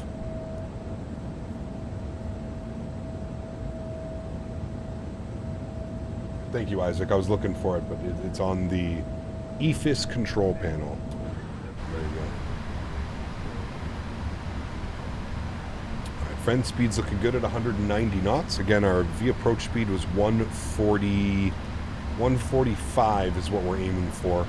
Our descent checklist, our altimeter is already done, 1009, good. And then landing checklist, we've got landing gear and flaps, good. I'm going to go 180 on the speed, and I'm going to go flaps 10 degrees, sorry, 15 degrees, I always forget it's 15. Is streaming your full-time job? It is, Argo, yes, I'm very, very fortunate, man. Very fortunate to have an amazing group of people that support the channel through donations and gifting memberships, and I'm very lucky to have a bunch of outside sponsors to the channel as well. Any Builds, Thrustmaster, just to name a few, you know. So button is beside the barrow knob. Yes, meters right here. MTRS. All right, we're going to hear 2,500 feet here in a second. And we're going to drop the gear. Radio altimeter. There we go, radio altimeter. Gear down. I'm going to go 170 on the speed. I'm going to go flaps 20 degrees.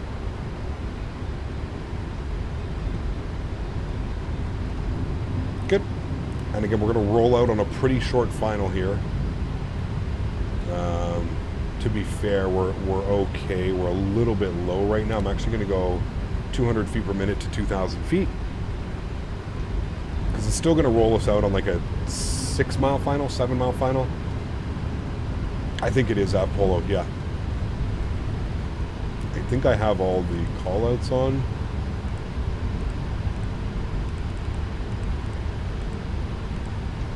Yeah, all the call-outs are on.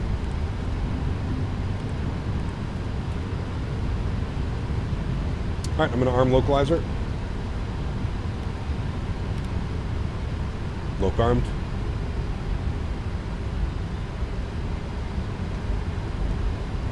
We are coming up on 2,000 feet. Man, so cool. Captain Geo, 34 months, 2 months away from 3 years. Huge no floaties to you, man. Thank you very, very much for support. Technobrain Kanzai, yes. It's one of the only payware other than the Narita, but I didn't pay for that. I got that sent to me, thankfully. So, yeah, one of the only paywares that I have here. A lot of freeware stuff. Okay, on and on. Oops, on and on. Good. Replay on this leg? No, this is a turnaround. So replay will be on the next flight back into Haneda. Thank you very much, Gio. Appreciate you, my man. Good to see you. 34 months. Appreciate it. Thank you, thank you, thank you. All right, glide slope's about to be alive. Let's go 145 on the VAP speed. And we'll go flaps 30 as we're about to capture glide slope. Here comes glide slope. And now glide slope has started. Beautiful. And we're sitting at 2,000 feet. Should be fully configured by 2,000, 1,500 feet for the best, in my opinion, approach possible. Don't need to configure. One thing I've started to notice as well is a lot of people are configuring their airplanes like you're getting your speed way down like 15, 20 miles out from the airport.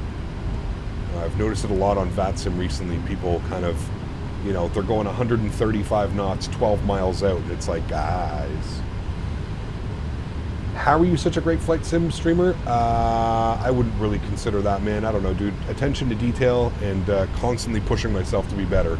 Those are the two things that I always do, man. I'm always concerned about the user experience, how you guys view the stream and how you guys experience it. Like I said, man, to me, it's not so much about what I want to do, it's about what you guys want to do and what you guys want to see, mixed in with a little bit. My airplane.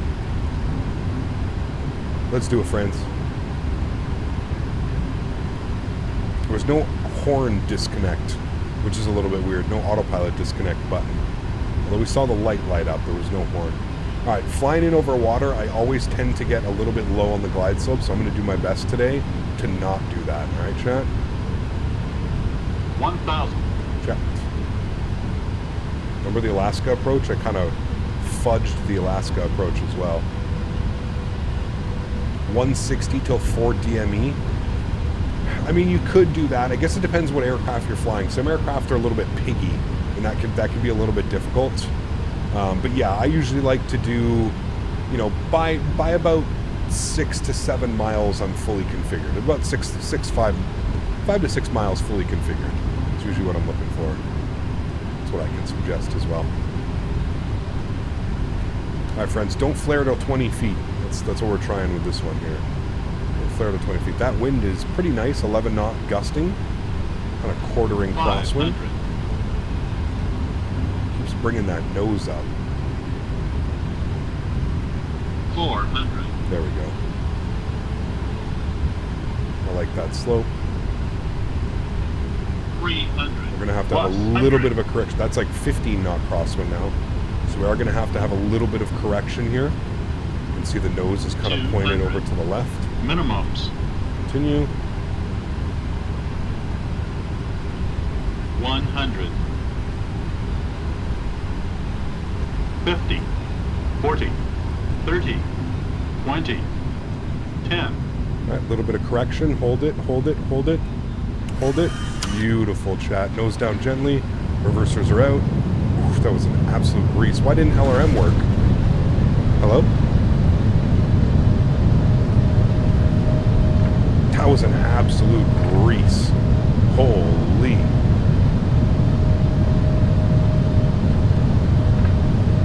$70 knots, reverser stowed, ladies and gentlemen. Welcome down. Auto brake off. We'll vacate here to the left. Bring you back up. Why didn't,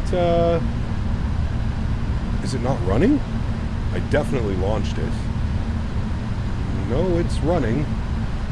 But it says that it's not running. That's weird. I was going to say, I know that I launched it this morning. I guess we'll quit it and launch it again. Let me come to a stop here. That was smooth as shit though, Chad. Like, that was properly smooth. Camera barely budged on that one. Geez, connected. It's connected. Okay. Well, ladies and gentlemen, welcome down to Osaka. Got a bunch of aircraft coming in right now, so good thing we vacated. Got the one aircraft in front of us. And we've got the aircraft on short final here who's about to touch down as well. Oh, we've got him and him. Look at that. Wow. It's almost like an air show today. This guy was like, fuck you, I ain't going around. Oh, man. Landing rate on that one. Sim Toolkit Pro. Ooh. Ooh. Chad. 113. 113 on the landing rate. Damn. We're gonna go. Yeah, here. Let me follow this guy, so we're all kind of together. 113 on that landing. That was greased. With that nice little correction as well. Ooh. Maintaining that center line.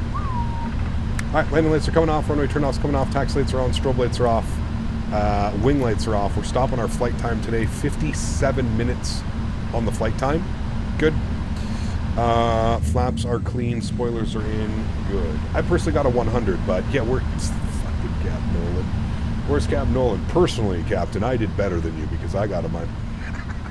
This fucking guy, dude. Oh, man. I was like belly laughing when that happened, man. I was reading that comment out. That was a belly laugh moment. Cap, have you tried flight control replay software for replays? I have not. I don't want to pay for a I don't want to pay for a replay tool. I use Flight Recorder, which is completely free and available on the on flightsim.to. Have you found the Easter egg? No, I have not.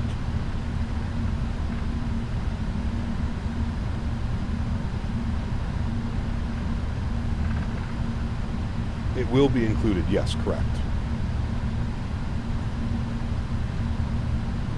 Man, oh man, oh man, greasy butter today, chat. If you haven't done so, please don't forget to smash down that thumbs up button. Get the channel some love. Appreciate you guys being here, man. Hope you guys enjoyed that. We are doing the return flight, so we're going to go get ourselves parked up here at the stand. Which one did I say I wanted? I wanted stand 27. 27. Gate 27. It's like all heavy gates. 27. No. Al Nepal. Good. Nothing to the GSX profiles for all these airports are absolutely fantastic. All right, Cap, got to head out, picking up my 172 from the American shop. I'm going to fly it home, new panel. Hey, nice, dude. Enjoy, man. Thank you again, Blue Crown, for 4 years, man. Appreciate you, dude. Thank you, thank you, thank you.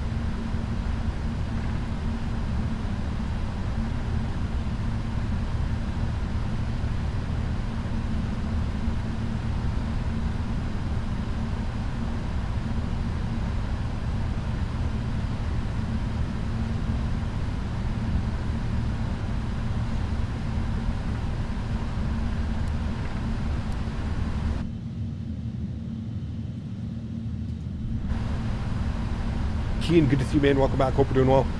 113. I honestly think that may have been my best landing in this aircraft. Like my best, like, overall landing in the aircraft. That was spectacular. It was a phenomenal landing. We didn't flare it too early. We brought the nose over, kind of corrected it with a little bit of left aileron and right rudder. Yeah, it was good. Remember, it's not always about the foot per minute. It's more about the landing, right? It's more about sticking the landing in the touchdown zone. Foot per minute is an afterthought. You know, if you're getting 60 foot per minute, but you're landing outside of the touchdown, floating half the runway, kind of defeats the purpose, right? So, like I always say, foot per minute is nice to have, but that's really only one of like the many things that you should be considering when you're having a good landing, right?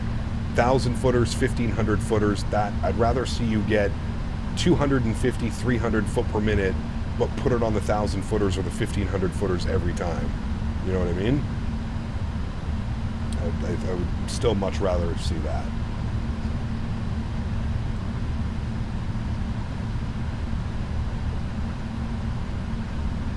Yeah, Dom, because we're doing a turnaround, there's no replay of the first flight. The replay will happen on the next flight.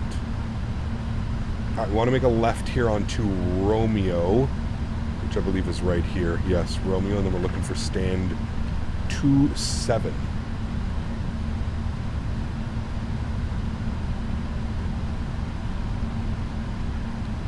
Stand 27.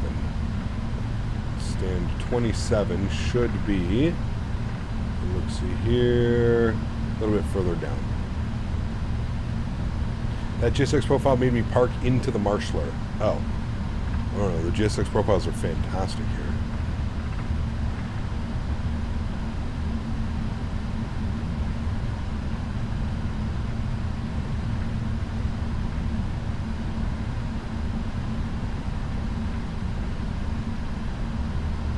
God, I love flying in Japan, man.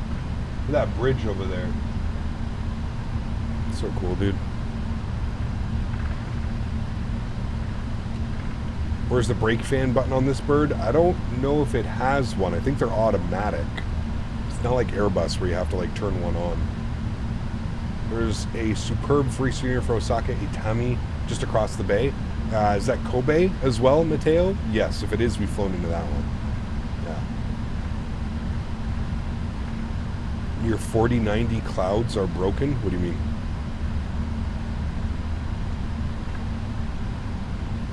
.27, here's our stand. Go ahead and kill the taxi lights. For free? Ah, dude. Did you see the Hiroshima scenery we flew into yesterday, man? Hiroshima is just incredible. It like sits on like this little plateau above a bunch of it's pretty badass, man. There's a bunch of little like towns and villages underneath it. Pretty cool. Really enjoyed Osaka yesterday. What's the average foot per minute IRL? Probably like 300, 350 foot per minute, something like that. It's probably more about the G rating when it comes to these to real life aircrafts.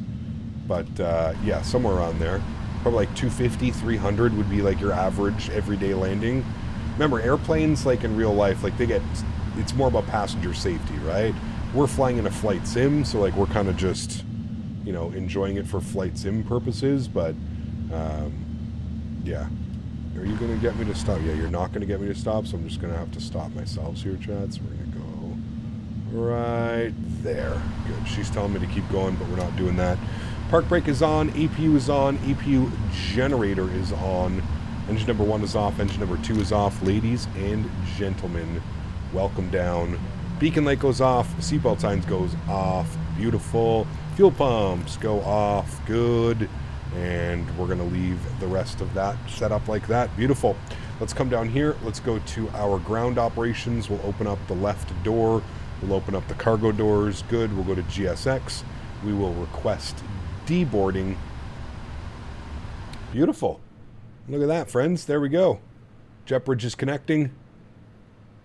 go ahead and get the passengers off the aircraft, and we'll go ahead and get the all the cargo deboarded, and we'll get ready for the turnaround. You also have to calculate your VREF speed in the performance calculator in the app, sir. You also have to calculate your VREF speed in the performance calculator. I've never done that, Air Mehmed. I just use the aircraft. The aircraft will always give you in the init ref, you'll always get, I mean, what was our V approach? It was 145. Let's see if this changes at all. So you're saying I have to go into the performance tool, go to landing, dispatch, select runway 24 right, flap 30, AI config, and calculate. 251. I don't think that's showing our correct weight. Now, maybe you have to do the landing on route. Yeah, landing on route. VREF +5, auto brake 3, reverse config, nothing. Import weather, calculate 144. So it's the exact same speed, it just gives you your distance. But yes, you're probably right. I should start using this a little bit better, a little bit more, sorry. So how would it work? Like when you're coming in and like you do landing dispatch, that would be... No, you probably want to do landing on route anyways. Landing dispatches, I guess, if you had to come back with what we were on, I think. Anyways, let me clear all that out. Let me clear that out. Let me clear that out as well. Good, cool. Let's go to our electronic flight bag. We're going to leave that there for a second. We need to do our return flight. So I need to go into SimBrief here for a second. Let me turn this down. Let me jump outside. We can watch the deboarding process here a little bit better. Get the tunes back on.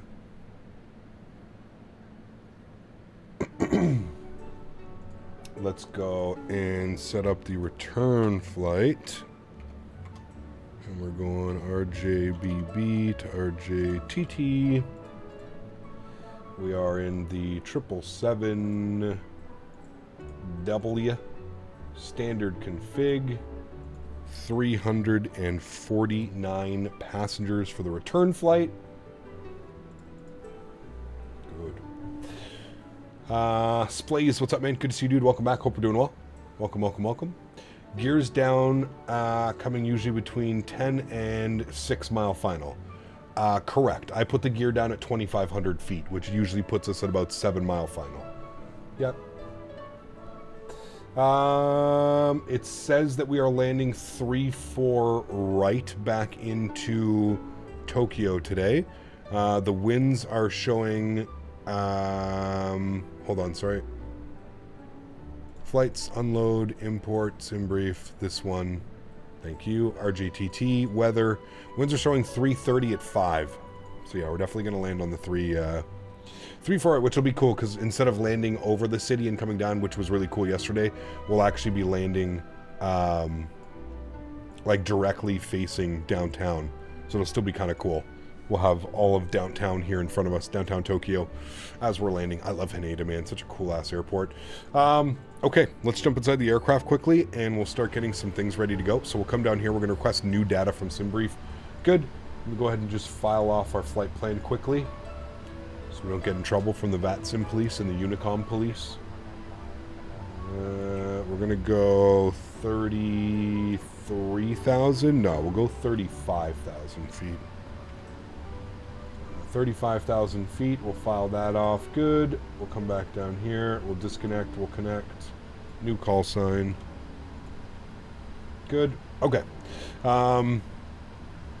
Cool. Let's come down here to the aircraft. We'll go ahead and go to our route tab. We'll do our route request. Good.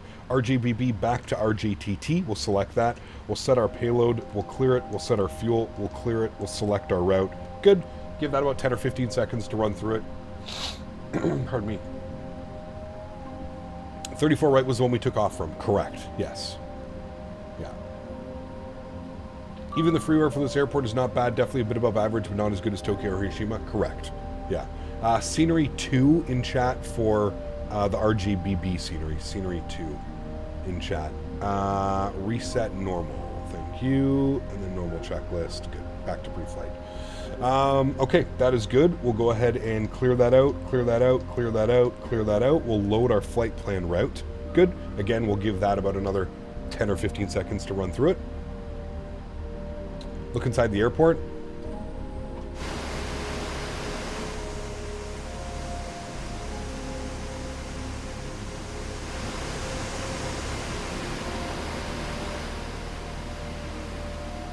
Yep. Looks good. Again, I wonder if we could... I mean, performance is incredible. I'm getting 80 FPS. So I'm actually not too concerned about performance. They did an unbelievable job optimizing it. But yeah, pretty cool, man.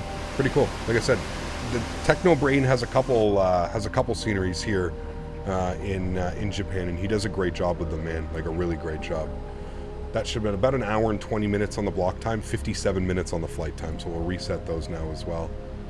Also, how do we not have an altitude... Sorry, not altitude, but how do we not have an autopilot disconnect? Where the hell is that? Aircraft equipment? Where is autopilot disconnect sound? Like, there was none of that, which I was kind of confused about.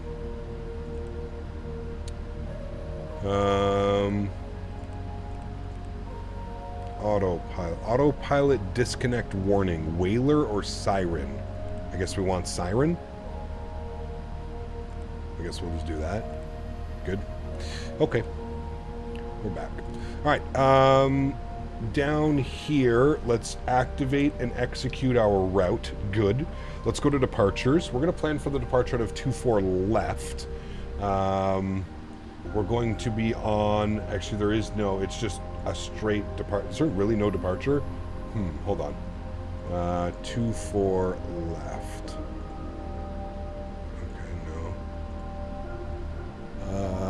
Standard instrument departures. The Daisy...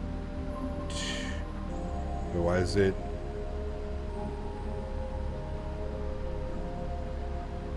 Okay, we don't want that one. The Ferry 6, no. The Helen, no. The Ipsum. What is that? Back towards here and then back out? That would probably be correct. Iwawa, no. Kitan. The Kitan could be one. That's probably actually what we should be doing, so I may think of that one. The Kitan 2 departure.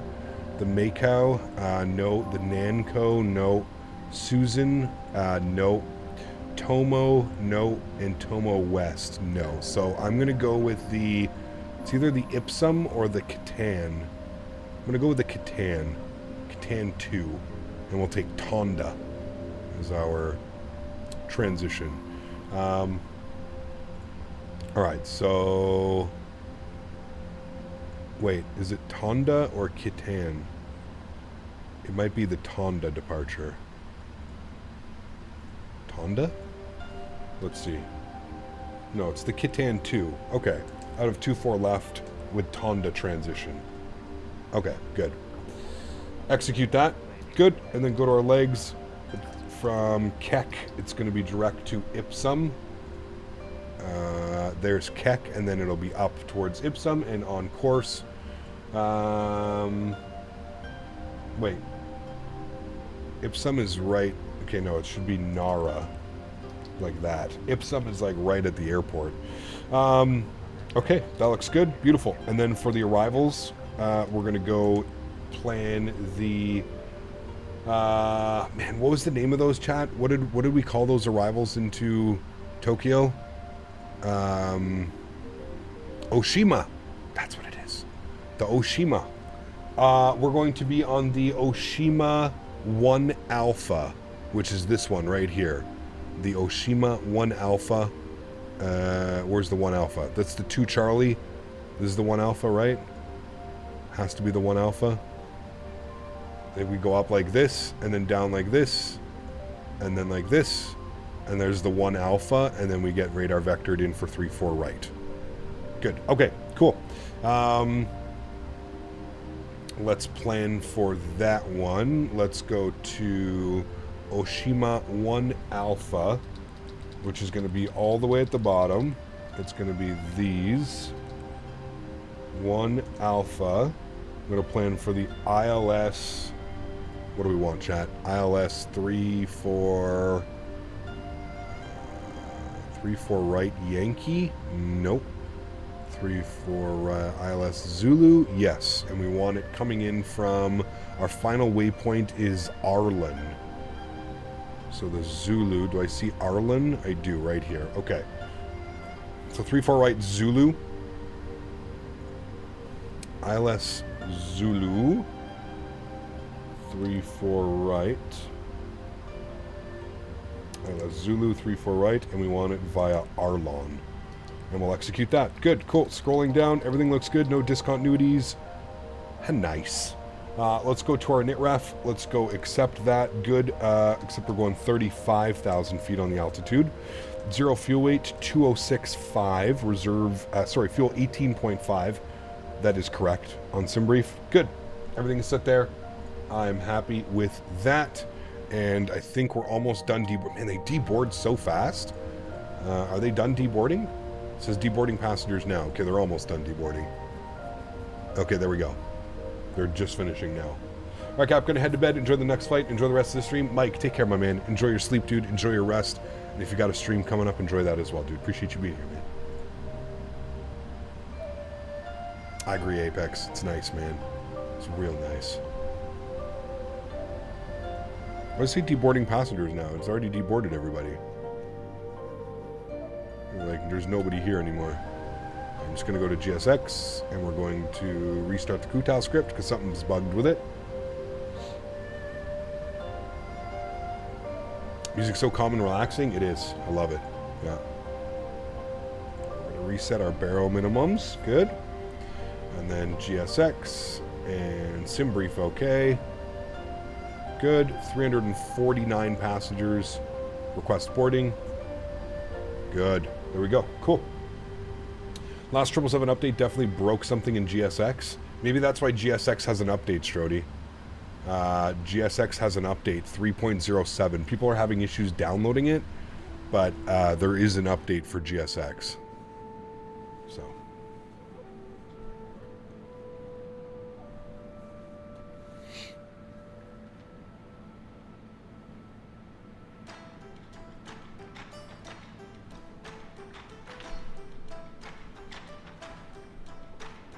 All right, let me get the new data up here as well.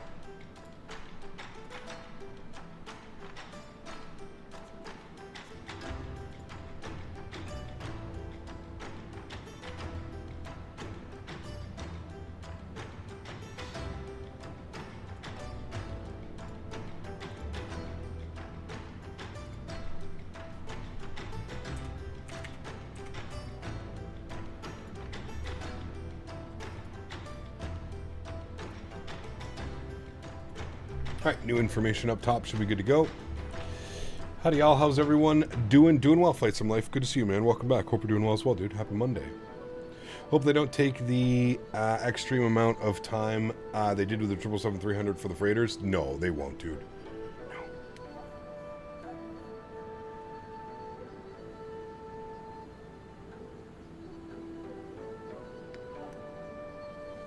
What do you think about the Turtle Beach Velocity 1? Honestly, man, stay away. It's just, it's not good. It's a toy, man. It's a literal toy. It reminds me of the SciTech. It's just, there's so many better options, and if you're going to be dropping hundreds of dollars on a yoke, I think it's worth it to save a little bit extra and get an actual high-quality yoke, like the Thrustmaster Pendular yoke system. It just, the Velocity 1, man, it's just so cheap. It's so plasticky. I mean, yeah, it's cool. They've got some cool features on it with like the screens and stuff like that and things you can do. But trust me when I tell you that it's just not. There are way better yokes out there on the market. Way better. That VATSIM radar site shows your parking spots too when zoomed in. Dude, the website's incredible. Smitty showed me that website actually.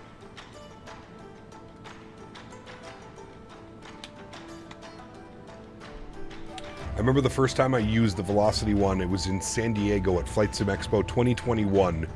And I remember I walked up to the yoke and I put my hands on it and I pushed in and out, and I would just like, I remember turning and looking at like my buddy that was with me, and I was just like, oh boy.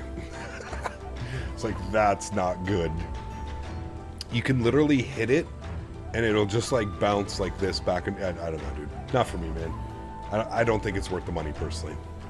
Does Thrustmaster have plans to have a yoke with force feedback? I mean, I feel like that's the next step, Tayab. I don't know. They haven't announced anything. There's nothing that's officially been said. But you would have to think the way that they have everything set up with their, you know, with their steering wheels and stuff like that. Yeah.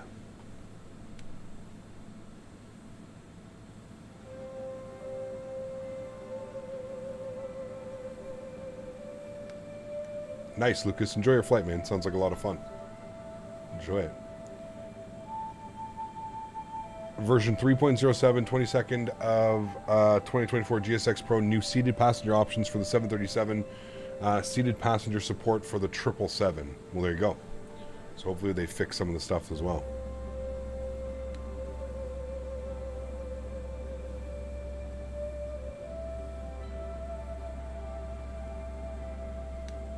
Exactly, gamer. Yeah, I agree with you on that. For your rudder pedals, did you put Velcro on the ground? No. I'm using a little bit of tape. I have a little bit of tape on the front, a little bit of tape on the back, and 2 little pieces of tape on the side. And they don't move. They're perfectly fine. Is GSX broken if you haven't updated it? No, it's not broken. Just... yeah. And also, Thrustmaster Boeing Yoke have this weird defect when it's turning to the left without input. No, like the yoke sits like this and it turns to the left. Added 8 new flight attendant characters, fixed cabin dynamic lights, heights for the Mad Dog. Okay, interesting. All versions, VGGS cycling messages are slower to ease readability. Removed space in runway indication to fit screen. Okay. I was thinking about picking those rudder pedals up, but I wasn't sure on screwing holes in my ground. Nah, put a little bit of tape, dude. Get a little bit of like high quality tape, like, or just get some duct tape or something like that. Like I'm using Gorilla tape. And yeah. You gonna fly?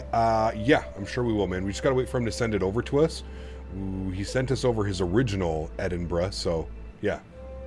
We'll get him to send us over a copy and we'll have a look.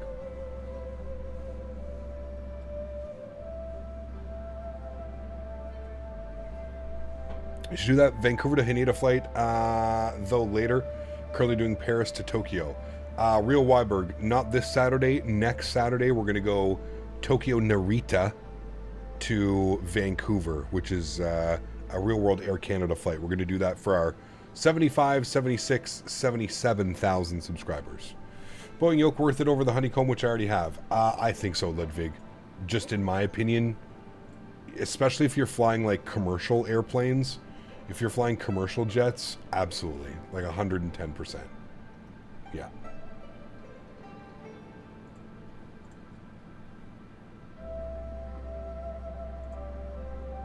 It's so good. So good. Lenovo Legion Pro 16-inch gaming laptop, Intel 4, 32 gigs, 4070. I mean, yeah, that'd be a good computer, Garen. Yeah, just make sure you're keeping it cool, man. Like I say with all laptops, if you plan on purchasing a gaming laptop or any type of laptop, make sure you are getting some type of like cooling board, cooling pad for that thing to sit on. Yeah. Hey, that's Pikachu on the front of the plane. It is, yes. We've got Pikachu, we've got Eevee, we've got some other ones that I probably don't remember. There's 5 different Pokemon on this aircraft.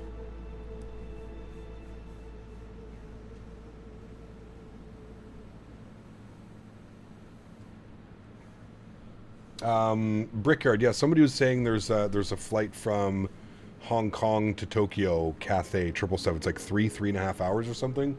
Definitely would like to do that one for sure. Yeah. Will I be able to run the Phoenix, FSLTL, PMDG, FS HUD, and airport steering with those specs? Yes.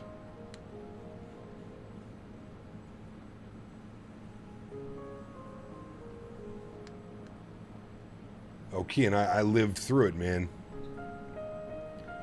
I lived through the entire Pokemon phase. I remember going to school in like grade 6, grade 7, grade 8, and you had your binder Just a massive binder, and you had the card sleeves, and you would, that's exactly what you do, man. On recess, on lunch break, whatever it was, pardon me, you'd sit there and you would trade cards with people. You know, there was no value back then like there is now, right? Like, there was no, like, monetary. It was just like, oh man, I really like that card. Do you want to trade me that card for this card? Or, hey, I have 2 of these cards. Do you want to trade me one of these? Do you know what I mean? That was definitely a thing. 100%, dude. I lived right through that. Yeah. It was crazy, dude. I loved it. Okay, let's close the cargo doors. We are good on the cargo, and then we're just waiting for the rest of the passengers, chat. I have them boarding pretty quickly with this aircraft. We're already half boarded, so we shouldn't be that much. Not until you're an adult and you realize why your parents wouldn't let you buy cards and things like that. They're freaking expensive. I mean, back in the day, Pokemons were far more, like, accessible than they are nowadays. Nowadays, it's all about, like, the, like, you know, buying the collector ones and stuff like that, you know? But, yeah. It's not until you're... sorry, I got that one, Strody. Yeah. Which GSX profile do you use? Well, there's... You're talking for this airport, Spikefly? Whatever one is for this airport on flightsim.to. All the stuff's up on flightsim.to. That's where I usually download them.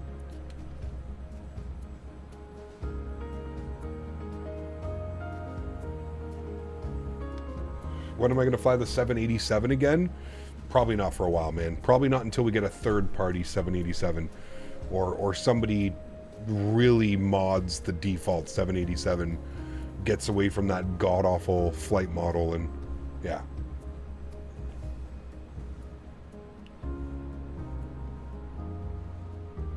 What plane? This is the PMDG 777 300ER, the big boy. Remember back when I was in primary school, all the boys had huge binders full of FIFA football cards and traded them? Yep. Yep. I mean, trading cards and like that, like, I remember like Magic the Gathering, that was huge. People used to play Magic all the time, and they would trade cards and battle and stuff, and yeah. Jesus Christ, Palm Tech. I actually find it hilarious that like they even have the accents for all of the people. It's crazy, man. What plugins do you recommend? All the plugins that I use and recommend, Linus, are at the very end of the description of the video. If you click underneath the video, you scroll all the way down in the description. You'll see all the stuff that I use and all the things that I would suggest. Minus scenery. Scenery, that's objective. Who knows what you want to use for scenery? I think you just buy scenery that you enjoy flying in and out of. So, the Asobo base model is the problem, 100%, 100%. And I know that because, as I've always mentioned, and as I've mentioned before, the AnyBuilds A300 and A310 is arguably one of the best hand-flying aircraft in the sim. The MD-11, after the update, the 1.07 update, again, fantastic aircraft to fly. And this 777 has been incredible to fly, especially with the fly-by-wire system that this aircraft has modeled in it. It's incredible, man. It's absolutely incredible. This one and the A300 are probably my 2 favorite hand flying, followed by like the 737, the MD-11. Those kind of airplanes are all probably there as well. Yeah. Do you plan on flying the 310 again? Maybe, Sean. If anything, I'll take the 300 out, Sean. I'm more interested in flying the A300 than I am the 310, man. The 310's not flying anymore. Phoenix is great as well. Sorry, I didn't include Phoenix because Phoenix, I fly it with a joystick. Sorry, I should have clarified. I'm talking about aircraft that hand fly with a yoke. Phoenix, obviously, yes, hand flies incredibly, but that's with a joystick. I feel like you have insane amount of more control when you're flying on a joystick. Like, it's just, it feels so, like, fluid flying those, you know what I mean?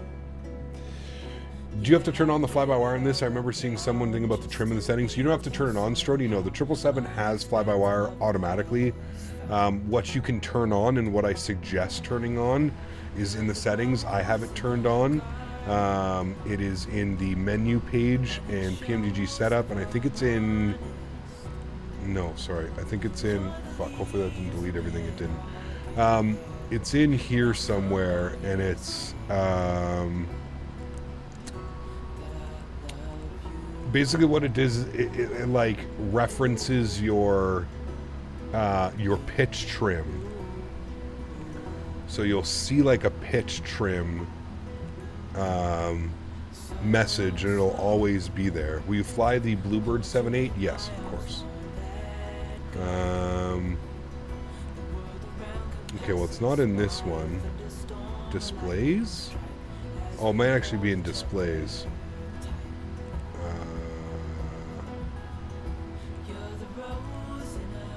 Might be in systems too, though. Yeah, it might be in systems. Simulation, right here. Show fly-by-wire trim reference speed. You want that to be turned on, and then what you're gonna get is you're gonna get whatever your like ref speed is. You'll see like when I'm flying, and like there's it's really cool, man. You basically you match your trim with the speed that's selected, and the aircraft essentially like maintains that pitch, kind of like in an Airbus, right? You know, like in an Airbus, if you pitch up in an Airbus and you hold it for 3 seconds and you let go of the controls, the aircraft maintains that pitch, right? This is kind of like the same thing, but in an aircraft with a yoke. So when you're departing, if you match your trim with whatever speed is selected on the PFD, the aircraft does an incredible job at maintaining that pitch because you've got it trimmed out perfectly because you've matched speed with trim. So that's kind of how it works with this aircraft. Anyways, I highly suggest turning it on. It makes your approaches and hand flying the aircraft so much better because, again, you just match your trim. And I'll show you when we depart. I'll show you what I mean by that, by matching your trim. It's incredible. It's really, really cool. Really, really cool. So again, to turn that on, you go PMDG Setup, Options, Simulation. It's on the first page. Show fly-by-wire trim reference speed. It is right there. Trust me, it is a game saver. Okay, we're almost done boarding, friends. Almost done, ready to go. I find trim so confusing, I just let the AI do it. No, man, it's not confusing at all, dude.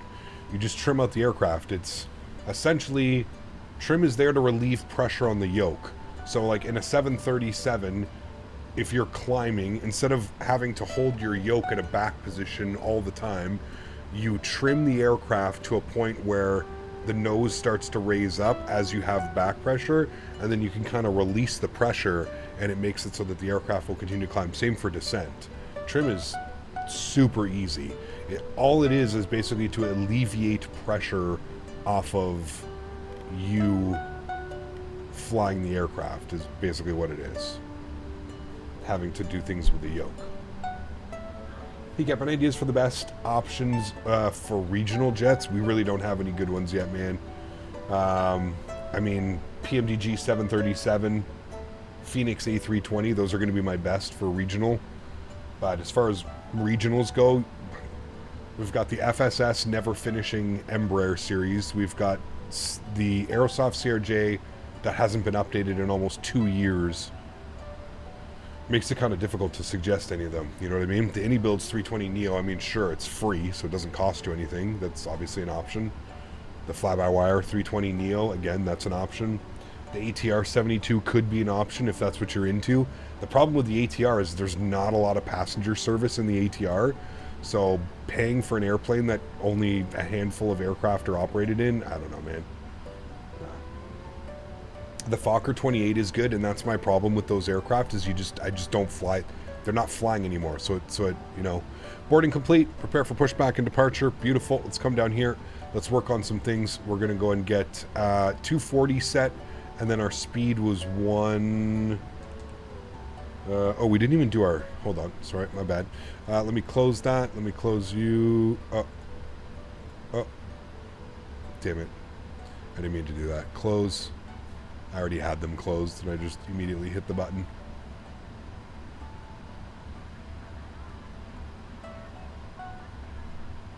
All right, we're going to pause the music here, turn the sounds up. Cargo, are you just stuck in an endless loop of opening? Nope, you're opening now. Okay, close, thank you. Arm all doors. Thank you. Okay. Down here, let me go to our performance tool. We're departing out of 24 left. We're going to import from aircraft. Good. We're going to import the live weather. Good. And we'll go and calculate our speeds. N1 90% takeoff D rate of 2 and a 45-degree cell temp. So takeoff D rate 2, 45-degree cell temp. Good.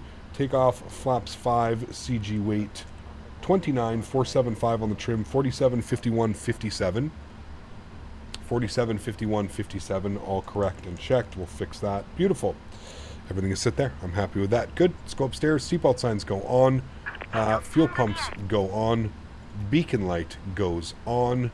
And we are ready for push and start, my friends. Good. I'll turn the sounds up here for push and start.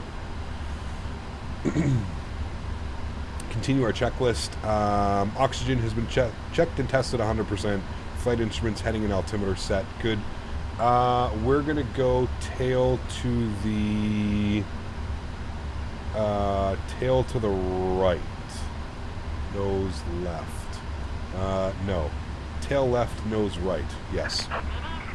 Alright, let me make sure. Okay, he's already pushed, so we're going to give him a second. And then we won't wait for that. Okay. That's all good. That's all good. And then just our checklist. Pre-flight checklist complete. Before start checklist, flight deck door closed and locked, MCP, V2 heading track and altitude. So we've got 145, 240 on the heading, and we'll just do 10,000 feet initially. We'll, hopefully have autopilot on before then. We'll call that checked. Takeoff speeds, 47, 51, 57, set and checked. CDU pre-flight is complete. Trim value, 475. So we need to reset these numbers down to 475.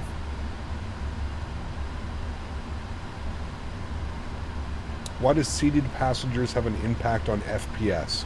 Because it has to draw a person. It has to draw 373 people sitting in the back of an airplane. Every model takes a little bit, right? Was the trim 475? Okay, yeah, there we go. 475 on the trim. Set and taxi and takeoff briefing has been complete. Good. Before start checklist complete. Next is the before taxi checklist. Are we good to go here? He's moving. Good. Park brake's coming off. Beautiful. Right. Let's go and start our block time. Let's go upstairs. Engine number 2 over to start. To run. Wing view. Dude, these accents are fucking killing me, man. Killing me.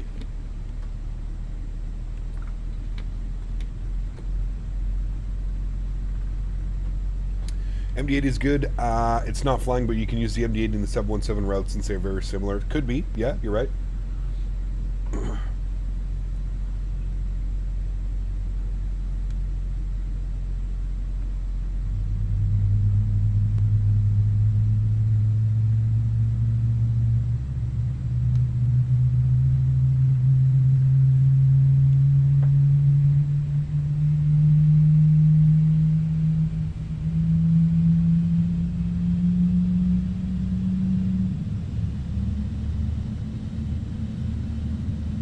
Alrighty, good start on engine number 1.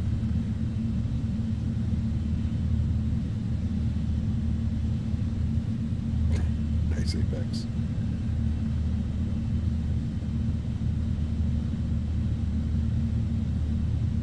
The question was, if it was heavy on FPS, is it possible to disable the models? Yeah, so what happens, Weiberg, is the way that GSX works is every time... So if the door is closed, you won't see any of the models loaded in. If you open up the door, you'll start to see all the passengers seated in the aircraft like that. So the second you close the door, all the models disappear and there's no performance hit. But when you're like boarding the aircraft and you're not flying and you're not doing anything, and let's say you want to have a cool view of like, all the passengers walking down the aircraft or whatever, you can go out here, you know what I mean? And look at all the passengers boarding the aircraft and stuff like that. Then you can do that, and that's cool. But the second you're back inside the cockpit and you close the door, all the passengers disappear. So it's cool. Park brake is set. Upstairs. Engine number 1 over to start. And run. Beautiful. Cap, will you buy 2024 day one, or would you let third-party aircraft be compatible? No, I'm going to buy it day one, Diego. Yeah. I'll be buying it day one, for sure. As of August of last year, both Hawaiian and Delta flew the 717? Yes. I think they both, well, Delta doesn't anymore. Hawaiian still does, I believe.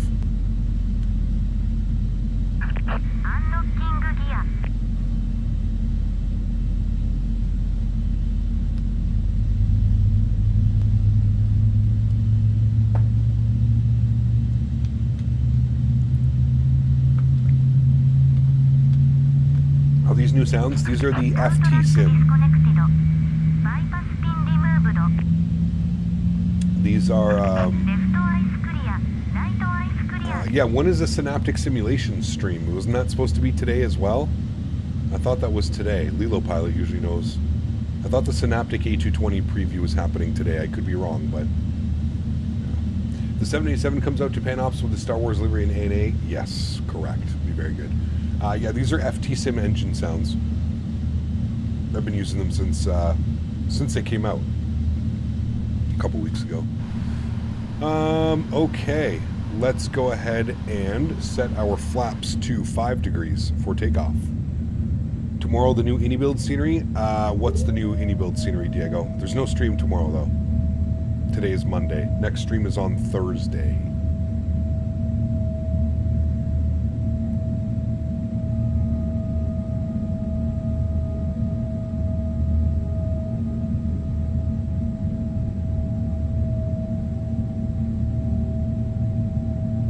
Yeah, the startup on the FT Sim sounds are incredible. Yeah, they're real good. But I'm only using the engine sounds. Every other sound that you hear, like those flap sounds and everything, that's all default PMDG. I'm only using FT Sim sounds for the engines. That's it. Anti-ice has been checked. We'll do our recall. Remember, it's going to give us a tire pressure. It's a bug. We already know that, so that's fine. Recalls checked. Flight controls. I see the column moving. Call that free and clear. Ground equipment is clear as well. Before taxi checklist is complete. Before takeoff checklist, flaps 5 degrees. That's complete as well. And then our after takeoff checklist will follow that. Beautiful. Park brake comes off. Go to advance the throttles, and we'll go and get ourselves over to runway 24 left for departure. We're going to go out here onto Lima, and then go Lima to Alpha 2. What the fuck? Sir? Are you drunk?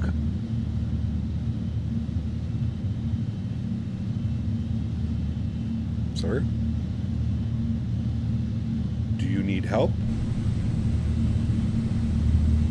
Yeah, you taxi back into that stand. What in the front door is going on here, chat? Had some I Love VATSIMs in chat, please. Average VATSIM experience? It's honest, VATSIM has been pretty decent lately, man. We haven't had too many idiots on the network. Alright, leaving the ramp area, let's get our taxi light on.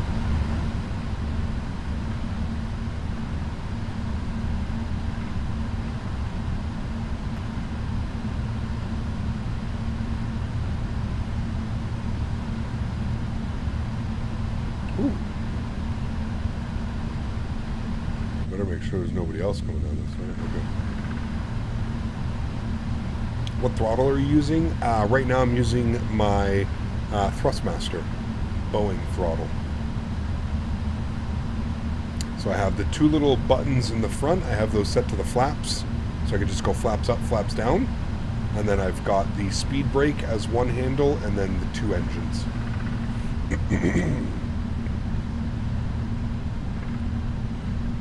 Excuse me.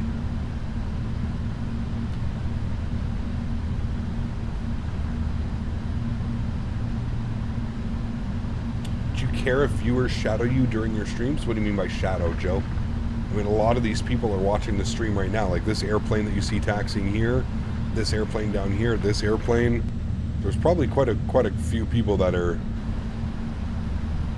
you know, following and doing the same flights that I do. I encourage that, actually, really, to be unfair with you. I encourage that behavior. But if you're going to, you know, if you're going to fly on VATSIM and you're going to fly with like content creators and streamers and stuff like that, I just ask that, like, you know what you're doing, you know what I mean? Like, you have your charts, you know how to fly your aircraft. It doesn't, because the last thing I want it to do is, one, I don't want you to have a bad experience if we come online and it's busy and there's a lot of people flying and there's controllers coming online and you have to be able to be vectored in speeds and, right, there's certain things that you have to be able to do. So, as long as you're good with that and you're capable with that, no, dude, I encourage you joining and flying with me. It's always more fun when there's traffic, right? Always more fun. And I'm actually going to give that aircraft, I think we should be giving ourselves, ooh, look at that departure, nice. I think we should be giving ourselves like 3-minute separation time here. And then if everybody follows the speed restrictions, which they should, because we're all in the 777 right now, I think. If we're following speed restrictions in 230 knots at 13,000 feet and maintaining those restrictions, I think everybody will be fine. I think we'll be good. Tomorrow, AnyBuilds is giving us a surprise scenery. I wonder if that's what they sent me. I got an email. What's the last scenery that AnyBuilds put out, just so I don't get in trouble? Last thing I want to do is leak something else. Fuck. They sent me a copy of...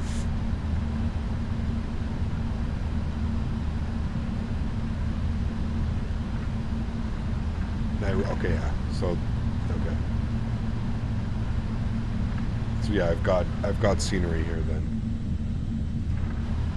The last scenery that they released was Nairobi, correct? Pretty sure that's what it was. Alright, we're gonna let him depart. We're gonna line up right here. And we're gonna give him 3 minutes after he's departed.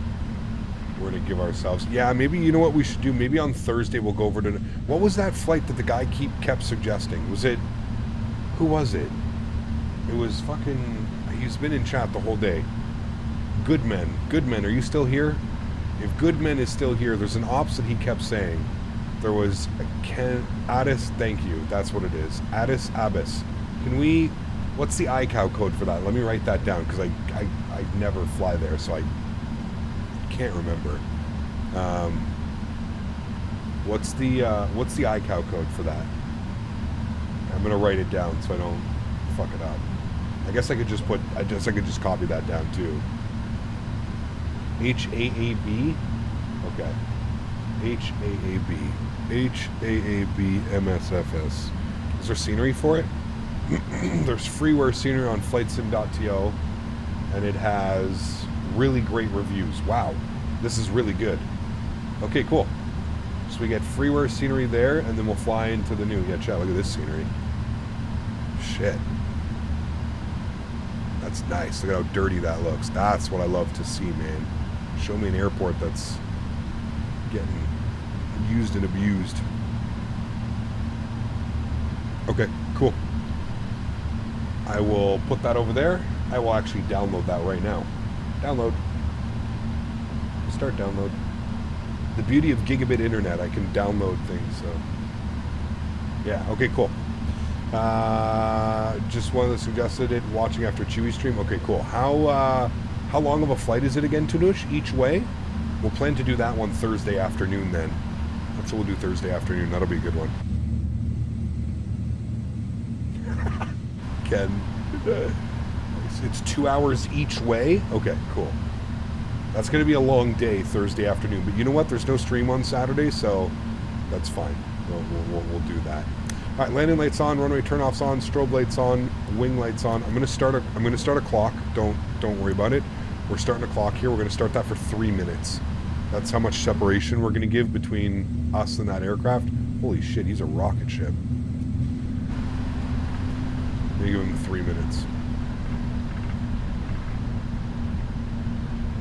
No stream on Saturday, correct. Yeah, I've got a big family dinner out at the out at my farm. A bunch of people coming over for a barbecue.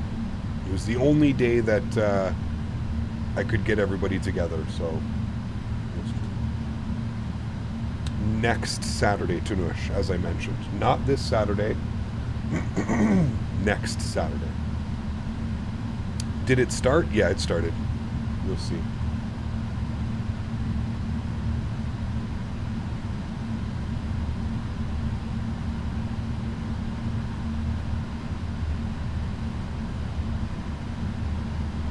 Well, I don't do it very often, Real Weiberg, right? It's not, and most of the time my family will work around my stream schedule, and a lot of the times the family dinners that we have are on, you know, Sundays after my stream and stuff like that. But this one just had to be on a nice lineup again, chat. This one just had to be on a Saturday just for everybody else's schedule. So, and it's out at our farm. It's not like I'm going to someone else's for dinner. You know what I mean? Like, we're having people at the farm, so there's a lot of like prep during the day that I have to do. I got to get a bunch of food ready. Yeah, making a bunch of salads, a potato salad, a garden salad, making my own dressing. We're doing burgers and sausages on the barbecue. Good question, Rob. I don't know. It's cool as hell in here in my air conditioning right now. I bought a new air conditioner, and this thing is an absolute behemoth, dude. It's been amazing. I don't feel how hot it was before. I do have a farm, Jonah. Yeah, it's a horse breeding farm. So there's horses, we board horses. There's also stallions that breed other horses, have babies. Yeah. Weather, Ottawa. So I should have done. I'll be there. Don't be surprised if an Air Lingus lands on the road. Nice. Ottawa is 27 degrees, 81 Fahrenheit with 39% humidity. It's actually not that bad. Not too bad.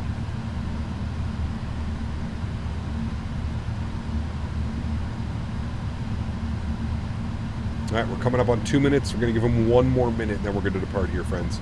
Hopefully everybody's doing the same departure, too. Probably should have mentioned that. 1 more minute here, and we'll get going. Sounds will go up. There's 3 minutes. Beautiful. We'll kill that. Restart that. Beautiful. All right, let's go. Throttle's up to about 40%. Joystick cam comes on. Yoke cam's on. Once again, I'd also like to thank Thrustmaster for sponsoring this video. If you're interested in any of the peripherals that you see me using, don't hesitate to click the link above. Thank you, Thrustmaster, for your continued support. You guys are absolutely awesome. Toga is selected. Slight nose down pressure on our beautiful Thrustmaster yoke. Airspeed's alive. 80 knots. Checked. Now we're going to put a little bit into wind. We had a pretty decent crosswind. It's blowing right down the runway now. There we go.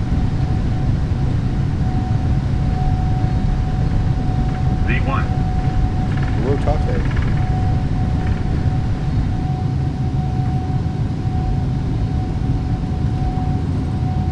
Positive rate of climb. There's that crosswind. Gear up.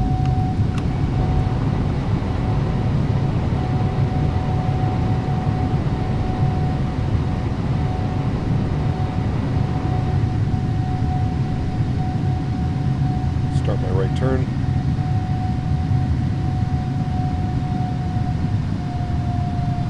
Climb power's coming in.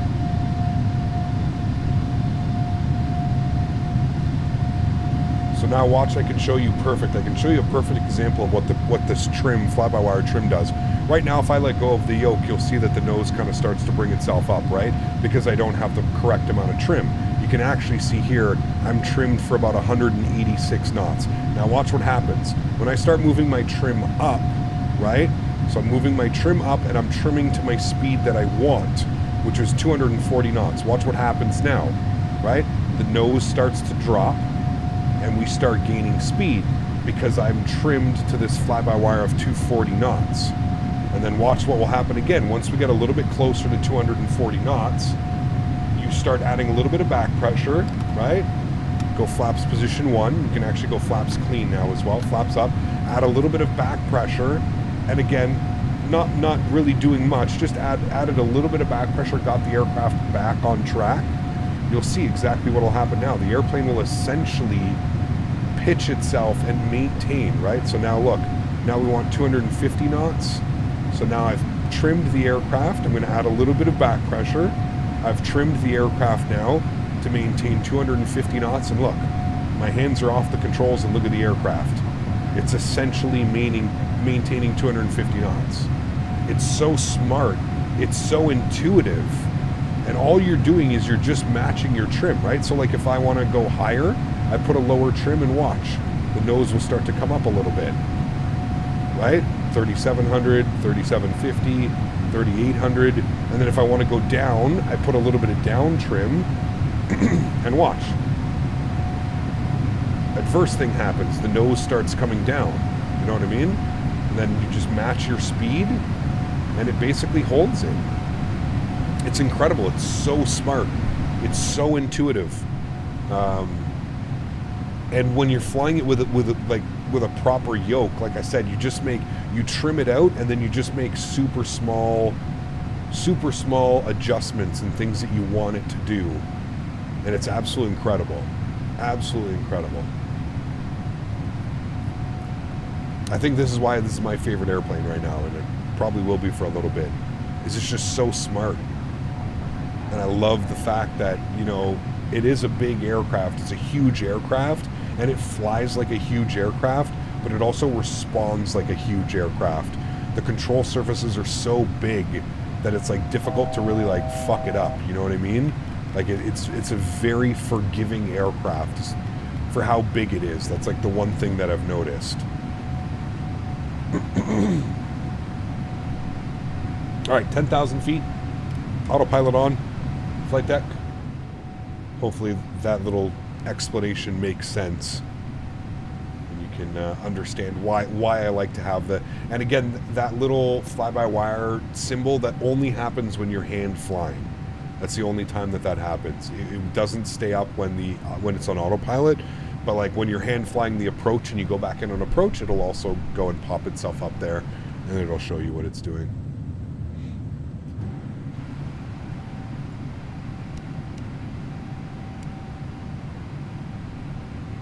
Oh, that's a very weird departure.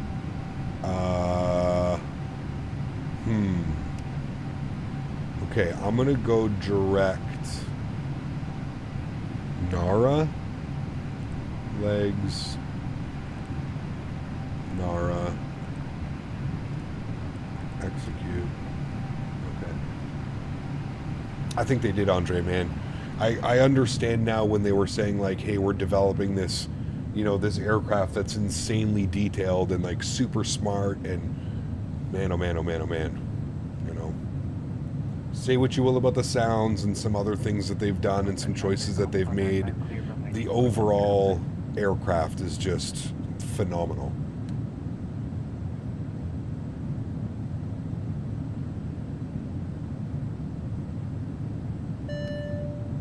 Nah, everyday person. I think I was the only person to do that SID.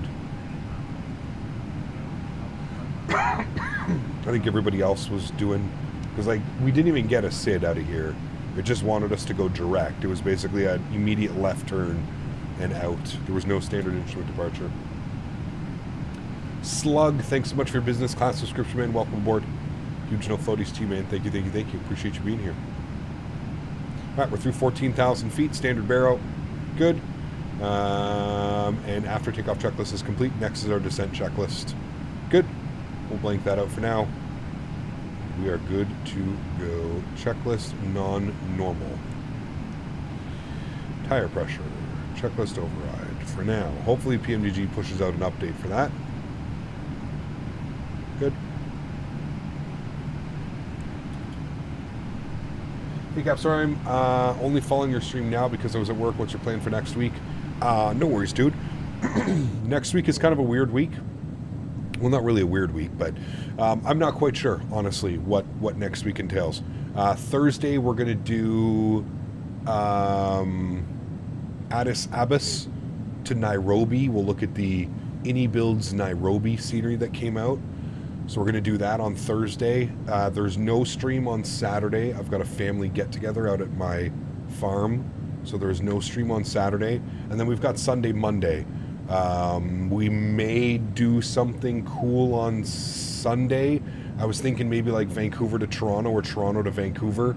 something like that. Maybe Air Canada 777, real world, or maybe Montreal to Vancouver or something. Maybe we could do that on Sunday. And then not quite sure what the plan is on Monday, but yeah. So I'm honestly not too sure. It's going to be kind of as we go. I'll figure it out and plan it. There's the airport we departed out of. Heat running on a 4070 with a Ryzen 5 7600X 4K along with 32 gigs, but I'm only getting 30 FPS. Does this seem good, or should be worried? For 4K, are you using frame gen? If you have a 4070 fiber, I would be using the native frame gen. So make sure you turn frame gen on. Google it, YouTube it. There's tons of tutorials out there. You are using frame gen and you're only getting 30 FPS? Yeah, something's up with that then. I don't know much about that CPU, but I think that's a decent CPU. Oh, you're using frame gen, you're getting around 50. You're at 4K, so yeah, that probably makes sense. If you go to like 1440p, you'd probably be over 60. And if you went to like 1920, 1080, you'd probably be, yeah. That probably makes sense. Nothing wrong with that though, dude. 50 FPS in 4K.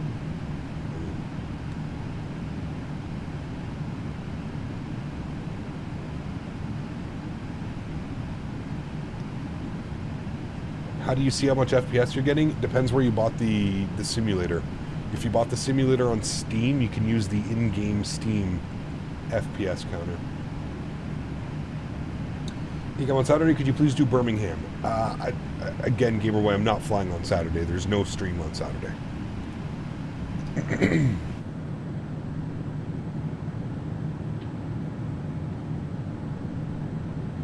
Your only worry is that it's stuttery?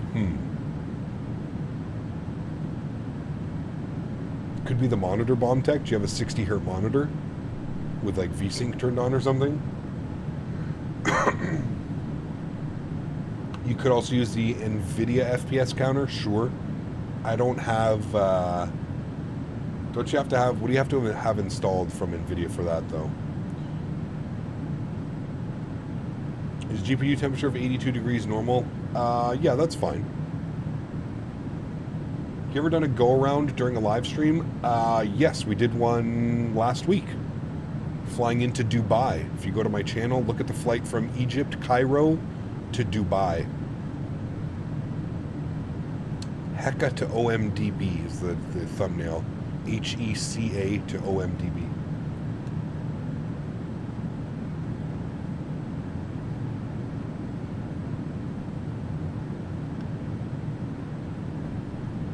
Do you know if PMDG plans to do something with the cabin panel? What do you mean by cabin panel? Like the panel inside here to make it so like you can manipulate things? Like in here? Like this stuff? I have no clue. Maybe? I don't know. I have no clue. It's modeled pretty well, so you would think maybe that's something that they plan on adding in the future. I don't know. I do not know, my amigo. Wouldn't surprise me, though. There was a go-around in the MD-11 in Oakland the other day as well. Yes. And that was a kind of a silly go-around. But yes, you're right, there was a go-around. Yeah, we go around, yeah, it happens. It happens probably just as much to us as it does in real world circumstances and stuff, right? Looks like an EFB for the cabin, yeah. Would it be good if PMDG had cabin announcements like the Phoenix? Sure. Yeah. Hope all's well. Played a full 18 yesterday, and man, I learned how much I need lessons. Let's just say I lost a few balls. It's tough sport to play consistent and well. Probably one of the toughest, Starstep, to be honest with you, man. From somebody that's played football, soccer, hockey, basketball, it's definitely one of the more difficult, like you said, consistent, and to play well. You know, hit the ball well every shot. It really is, man. Yeah.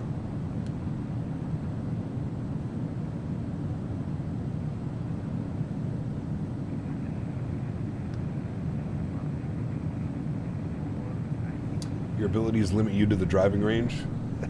It's probably where I need to go for a full year before I even attempt to get back on a course. I just treat the course like my driving range. Toughest sports are definitely swimming and football with intensity, for sure. But like mentally and physically, like just a difficult game to play. Golf takes the cake, man. Golf, ping pong, badminton, like some of that stuff. Tennis is crazy too, man. Tennis takes a ton of athleticism.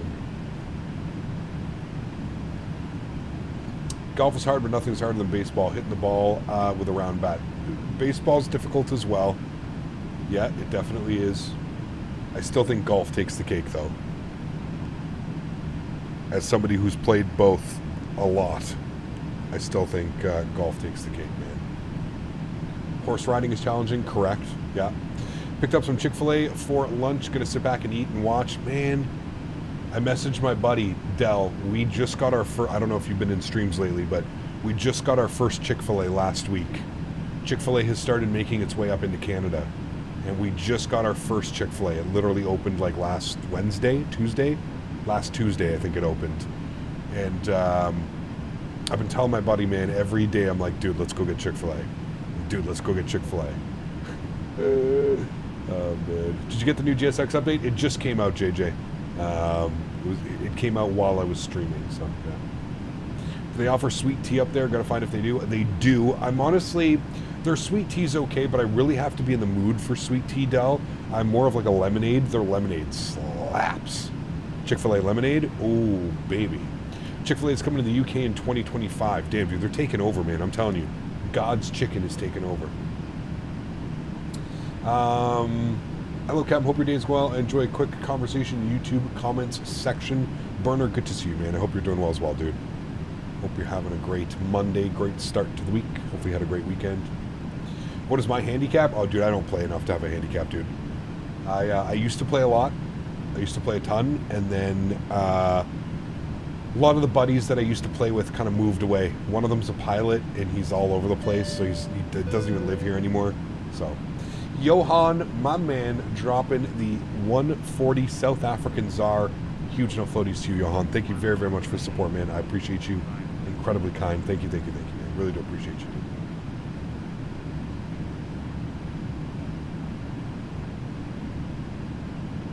There's good chicken filled with package and MSG. What? A MSG and Chick-fil-A? Of course, yeah. MSG and all American fast food, to be honest with you.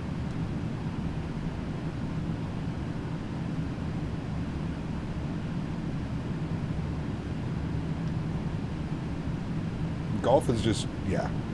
Like I said, man, golf to me takes the cake, you know? The heck is MSG? Monosodium glutamate. It's like salt, but on steroids. It makes everything taste good. It's in all the fast food. It's in all of like the processed food, packaged food. It's, yeah.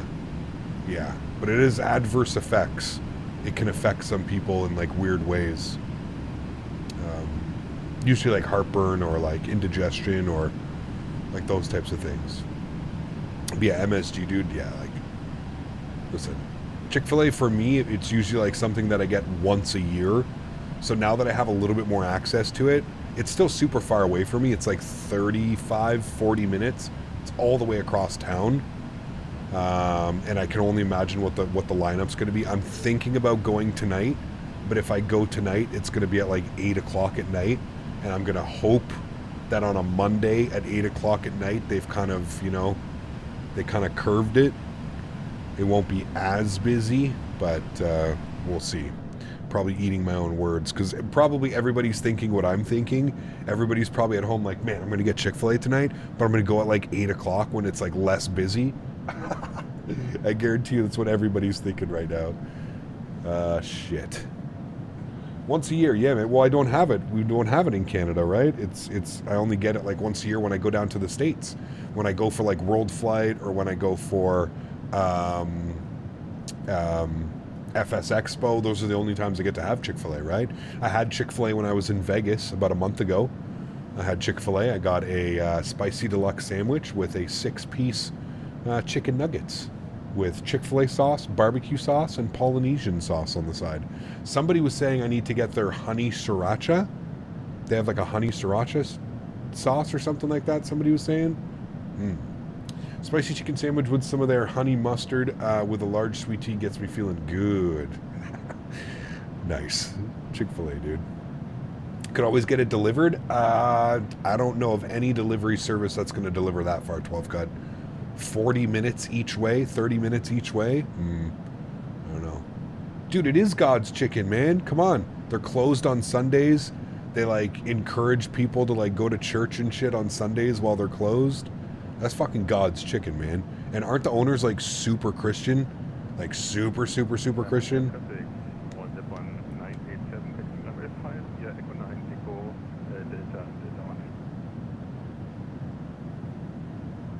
40-minute delivery is typical? Yeah, not here, dude. Because here where I live, 40 minutes is like actual distance. You know what I mean? Like that would probably be like 30 miles round trip. Hold on. Let me see how far it is. Let me see how far it is. Maps. Chick-fil-A.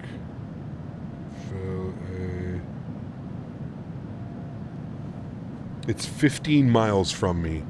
So that would be 30 miles. Yeah, in current traffic, 35 minutes. 35 minutes each way. So that's over an hour for some delivery dude to make $5. Nah, that ain't happening here, dude. They ain't playing that game. No way. Cap, Reddit is mad about you right now? What? Why? What happened this time on Reddit? What airport is that? That is... They got a lot of those airports, man. We just took off from one of those airports. That is RJGG, which is... Usually it tells me the name. Chat, what's RJGG? That's a big airport, actually. It's a nice airport. It's a cool one. I guess I could just click on it. Chubu. Nagoya. That is Nagoya, yeah. Nagoya's cool. We've flown in and out of there before as well. On, I actually made a video. I think I flew into Nagoya. A posted video. It's a cool one.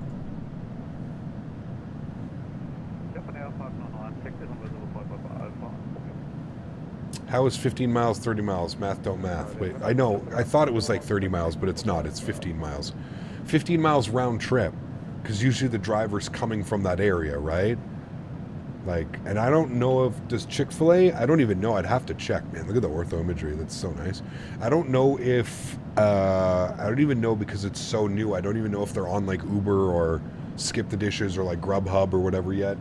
I would assume they're probably not even on there. They're so busy dealing with like just regular customers that I feel like they're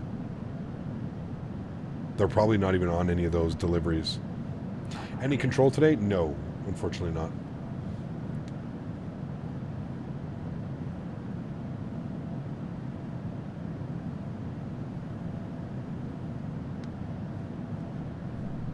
Where's our tunes, chat?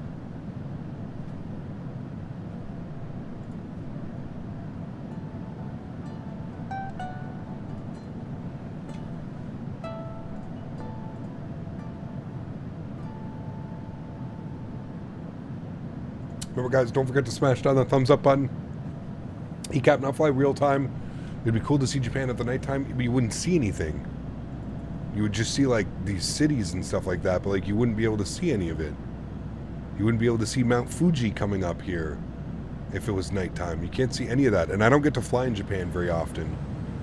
So every time I get to fly in Japan, I usually like to fly in the daytime so that I can actually see the beautiful terrain beneath me in these massive cities that just sprawl all the way out. It's crazy, man.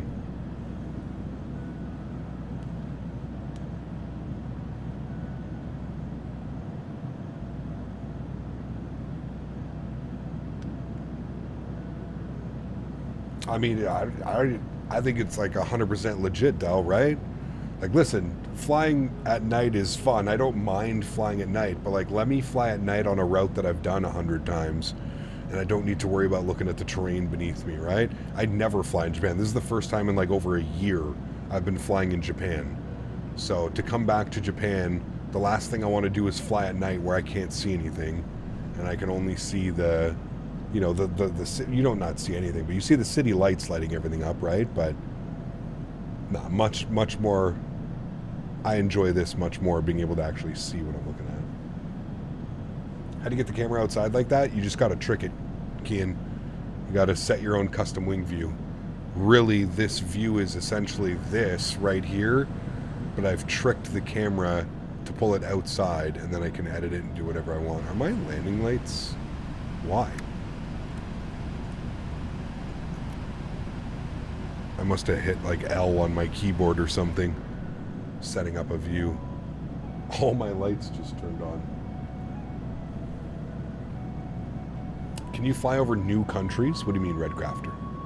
Get so many people asking why I don't fly real time. That's my go-to excuse every time. I mean, it's, hey dude, like I said, I don't even think that needs to be an excuse. That's just legitimate.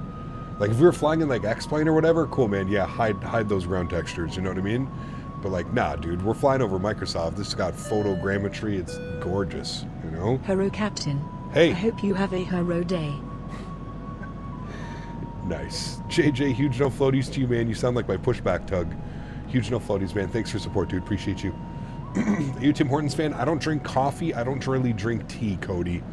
I don't mind Tim Hortons, but I'm usually going for like you know, like an ice cap or something like that, maybe, or like a hot chocolate in the middle of winter. But their donuts aren't good anymore. Their food hasn't been good in forever, so it makes it a little bit difficult to enjoy Timmy's. 18 miles till top of descent, friends. We are gonna plan for that now. 13,000 feet on the Oshima. 13,000. We had the restriction here at Anzac. And if we look at our flight plan, go to legs, Anzac, 230 knots, 13,000 feet. So that's what we've got there. And we can update the weather, see what things are doing here in Tokyo. Winds are 350 at 5 knots, so again, basically right down the runway at 5 knots. Clear conditions, 27 degrees. QNH is 1008. So I can actually set that now. 1008. We'll pre-select that, get that set. Good. Our minimums today. We are planning for the ILS Zulu. Runway 34 right. And 220 on the minimums is what we're looking for. 220. 220 on the barrel minimums. Good. Cool. Everything is set there, and we shall get ready for the descent.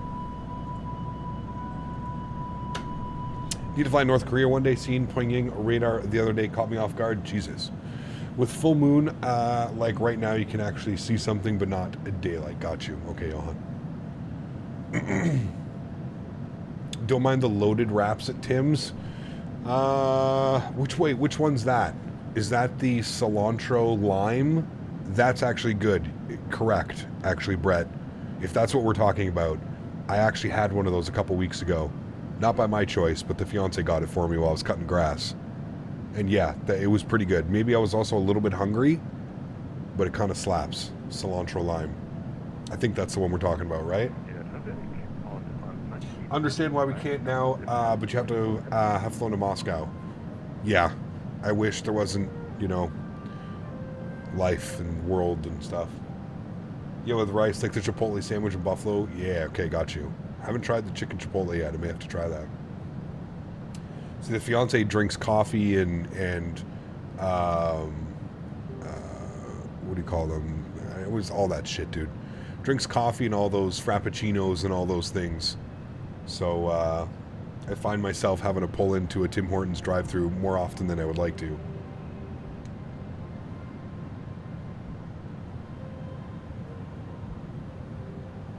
Well, I don't know about that, Bomb Tech. There's a reason I'm the one that's always cooking.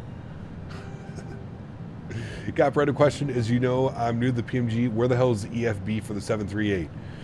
If the EFB's not showing, you got to go down to the FMC, go to the menu, go to the PMDG setup, and go to aircraft, and I think it's under equipment, and it should be the first page, flight tablet, yes. I think that's what you should be looking for.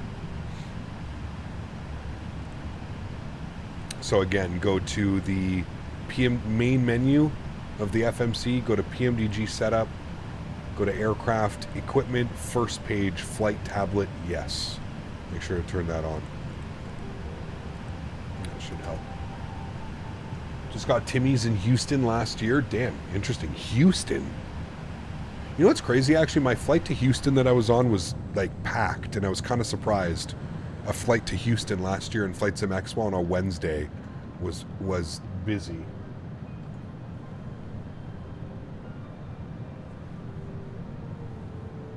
Mandatory road trip for us. Nice. Traffic, Wilmington, 67 heavy, is pushing back gate 69 to the east.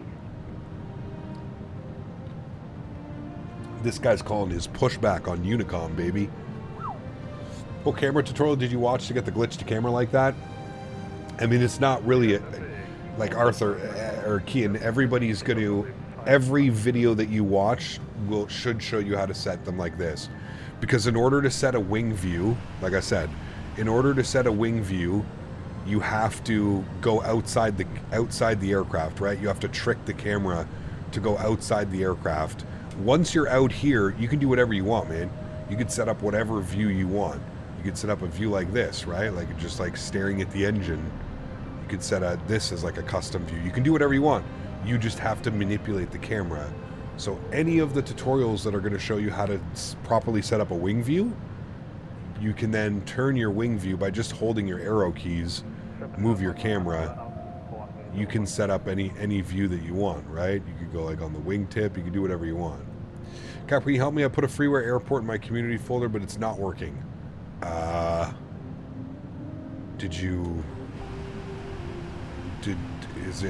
How does it look like in your community folder? Does it look like an actual, is that my doorbell? Does it look like an actual community thing? Chat, hold on a second. That might have been my doorbell.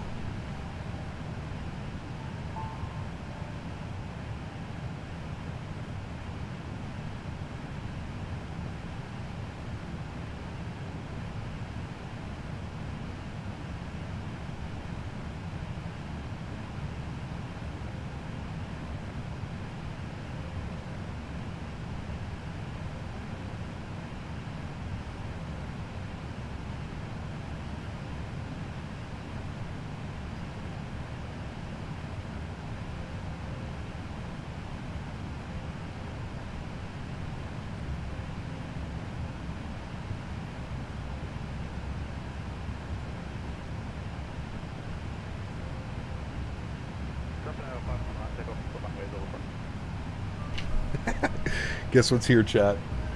Oh no, my bottle of hot sauce that V1 paid for the other day. Somebody has to send this clip to V1 if he's not here, if he doesn't see this.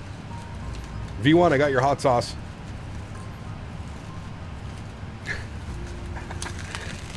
Nice. Okay, we gotta test it. He said it was the best, and he literally donated for us to get this hot sauce. So I had to be a man of my word, and I had to order the hot sauce. He said it was the best hot sauce on the planet. Jesus, dude, this shit's like wrapped in a bazillion. How hot is this? Okay. Texas Pete. It looks good. Looks very red. What's your favorite hot sauce flavor? Honestly, like, I'm not that big of a hot sauce guy.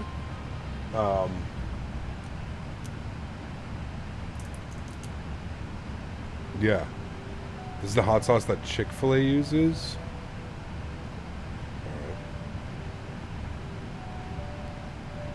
You're a hot sauce connoisseur? Uh-oh. Nope. Dude, I can't get the stupid thing off. Golly.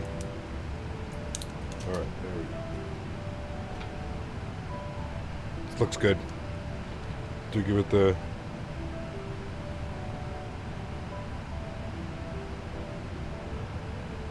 Okay.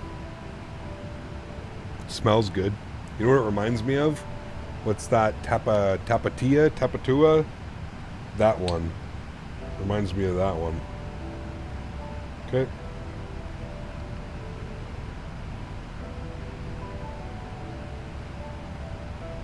Texas Pete.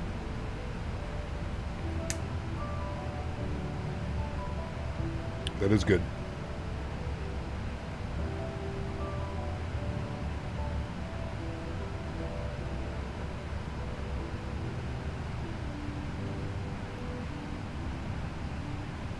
That is good.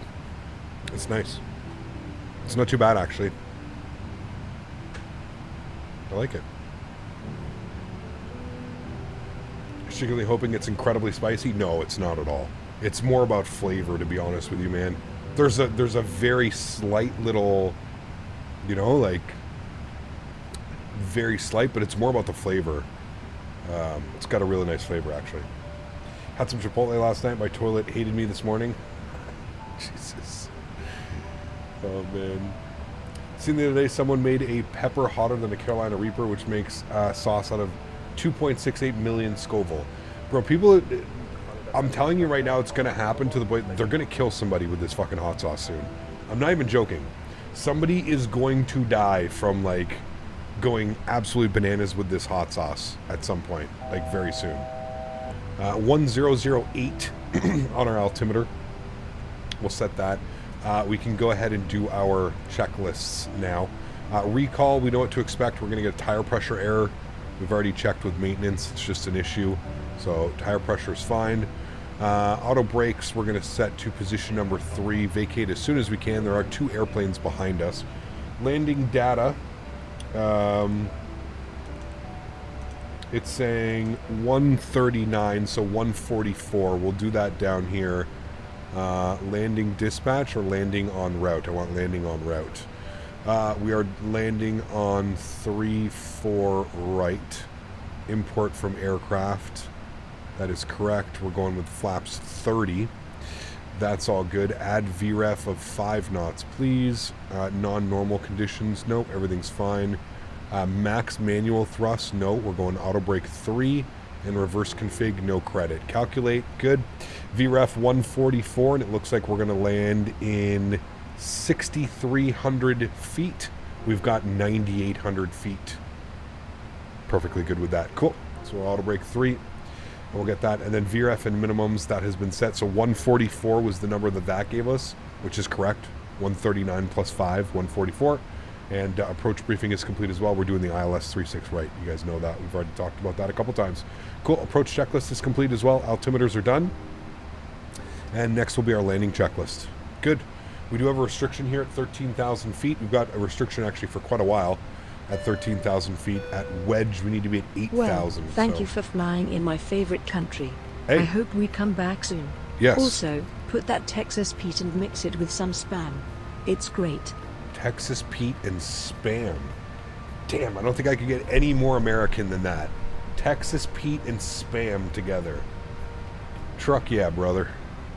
That's proper. Thank you for the support, my friend. Appreciate you as always.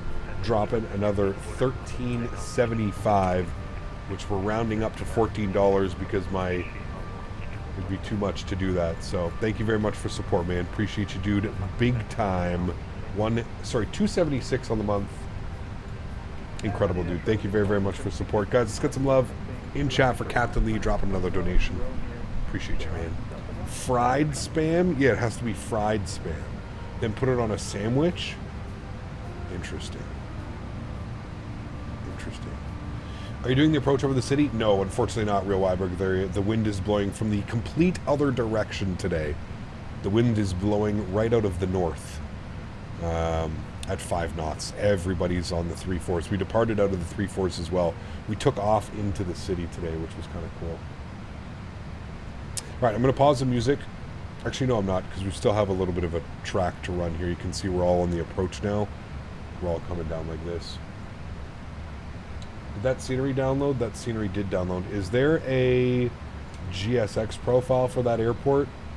Did the Any Builds scenery Nairobi come with a profile? Obviously, correct. Let's see if there's one for this one.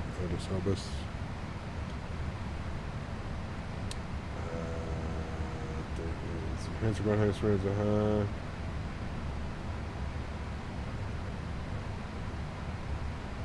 Is this for that scenery?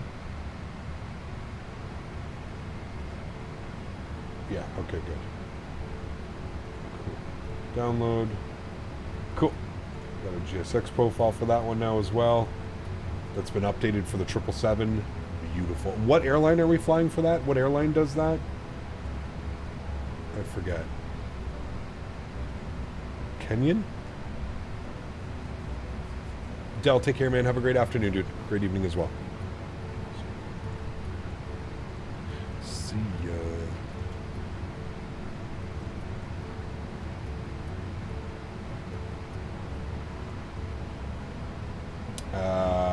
Ethiopian, yeah. Ethiopian 777. That's about an hour and a half each way, so that's not bad. Hour and a half each way. That's pretty good, actually. It's kind of cool. That'll be some really cool flights. Hopefully the photogrammetry and ortho is decent.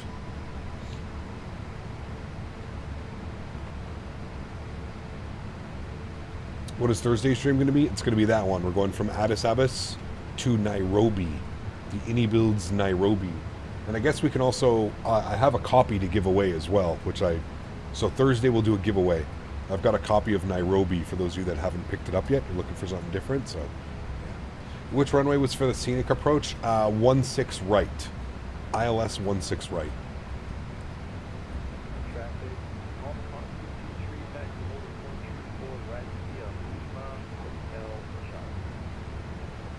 That'll probably be Nairobi to Addis Ababa, back to Nairobi, Tanush. Because Nairobi's the airport that we're showcasing, so if we can depart out of there, showcase it, depart out of Nairobi, Addis Ababa, and then back to Nairobi.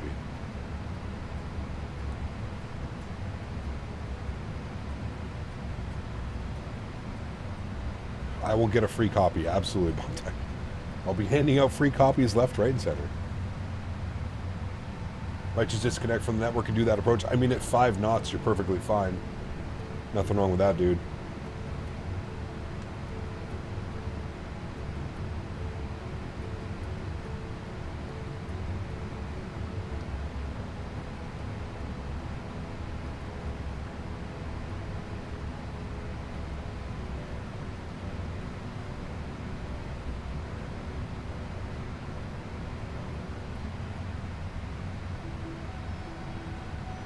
I always forgot how crazy these approaches are in Haneda. I think the approaches are the exact same coming into Narita as well. I think that they do this because it's for traffic purposes. Because, like, look, you have 3 different, like, stars, but they all go to the same place, but it's all for just direction of traffic. It's crazy to me. Like, it's so wild.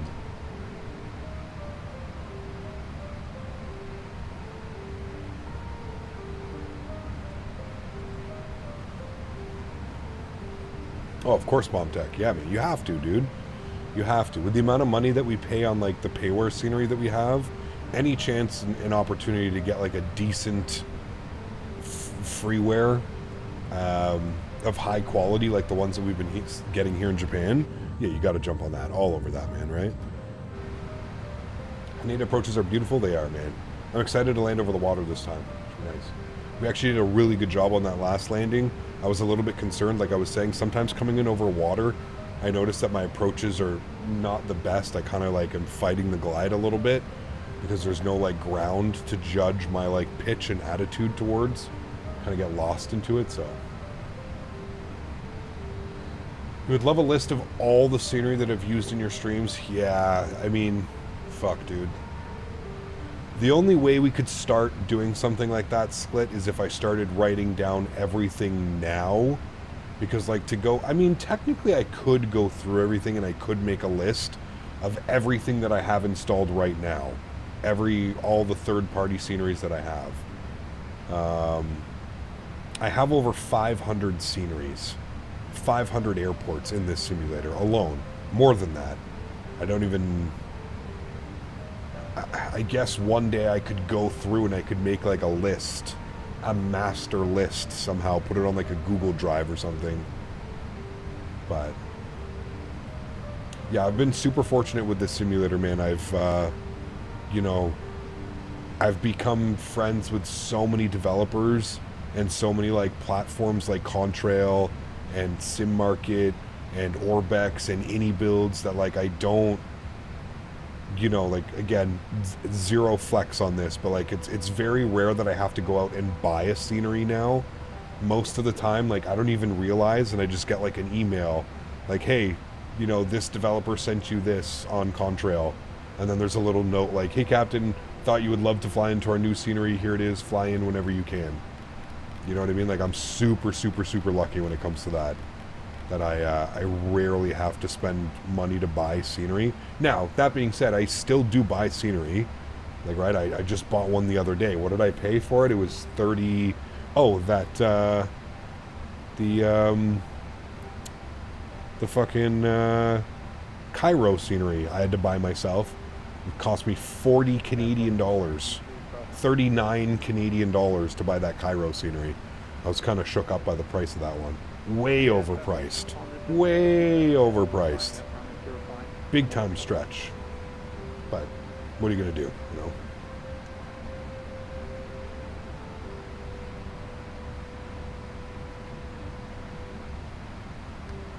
Correct, Landon. Pretty cool, man.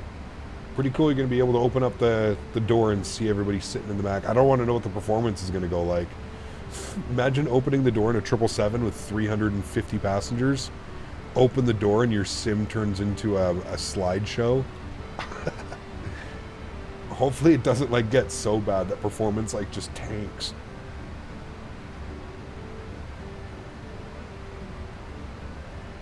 $500 sceneries at average $20 USD. That's $10,000. Like I said, man, no flex. I'm just being honest with you. And you guys know that. Like you guys, I have third-party scenery for almost every airport that we fly into. But it's like I said, I'm very lucky that I made the right contacts in the industry, and yeah, I'm lucky enough that, like I said, made a bunch of friends in the industry as well. So a lot of these developers, like I'm, you know, great friends with, and they just send that over, you know what I mean? Oh, combine that with X-Plane 11 and X-Plane 12, dude, the amount of money that I spent in X-Plane before developers started like giving me sceneries and stuff like that, it was absurd. Like I had an X-Plane problem, dude. Even before I started streaming, I was spending so much money on X-Plane, it was insane, dude. It was absolutely insane. All right, we're gonna pause the music. We're just below 10,000 feet now. We're gonna get the sounds up. We're going to get ready for our arrival into Haneda. You can see we're direct wedge right now. We need to be at 8,000 feet for wedge. And then we're going to Arlon, and then we're intercepting. We need to be at 4,000 feet for Camel, which is the first waypoint. Then Cacao. Camel and Cacao. So we are going to go 4,000 feet. We're going to let the aircraft descend to 4,000 feet. Speed's supposed to be 230 knots as well, so I may get slats out just to help with the maintaining 230 knots. Because the aircraft felt like it was struggling just a little bit to maintain that. Hey Cap, what frequency do I have to use in traffic when there's no ATC online? 122.8. 122.8. A mortgage payment? I mean, that's way more than a mortgage payment, my man. That's like months of mortgage payments. that would pay my rent for almost a year. But my rent, just like at my apartment that I have outside of my farm. Yeah, it's a lot, dude.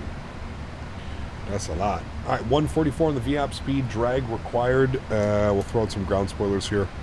Will help with the drag just a little bit. We don't want to go above profile now. We're on about to intercept on the localizer here and stuff.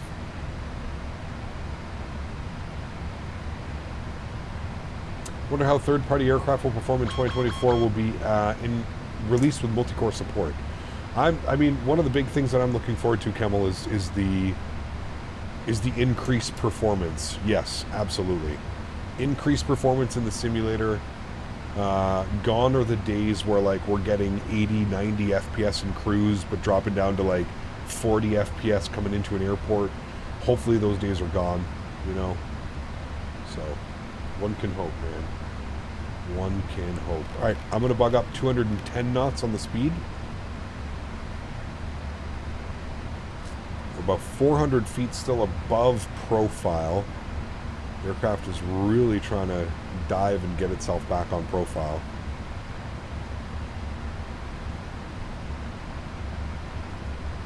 Which I'm not quite sure why it's doing that. We're 19 miles out from the airport. I'm just going to shallow this out myself, chat. I'm going to go like 1,000 feet per minute. We're perfectly fine. There's zero need for the aircraft to be descending so heavily. I'm going to arm localizer. Loc has been captured. And we're still 18 miles out. I don't... Oh, because it was trying to meet the restriction. Got you. It had Camel at 4,000, which isn't an actual restriction. It's just like a... Oh, well, technically it's mandatory, actually. Never mind. So it is a restriction. So that's what the aircraft was trying to do. Hit 4,000 at Camel. But I kept messing with the speed and throwing flaps out, so the aircraft was kind of... But there's Haneda out in front of us. We are perfectly fine because we need to be at 4,000 feet for Cacao as well, which we are at now, 4,000 feet. So that is good. Ground spoilers can go in and armed. I will go flaps 5 degrees. And we shall keep our speed of 210 for now. We're 15 miles out.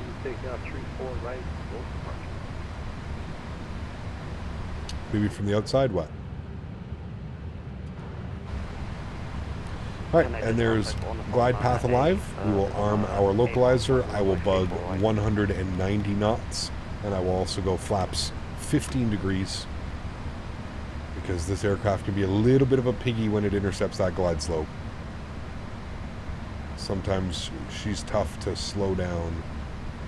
So there's glide path. Good. And still too early for flaps and gear and all that, so we'll just wait for that. The GSX passengers for 737, you can't open the cabin door. You're right. Interesting. The 7.3 door doesn't open and close, does it? What does it say? Relink the FSDT installer for GSX Pro. I don't know. Never had that one.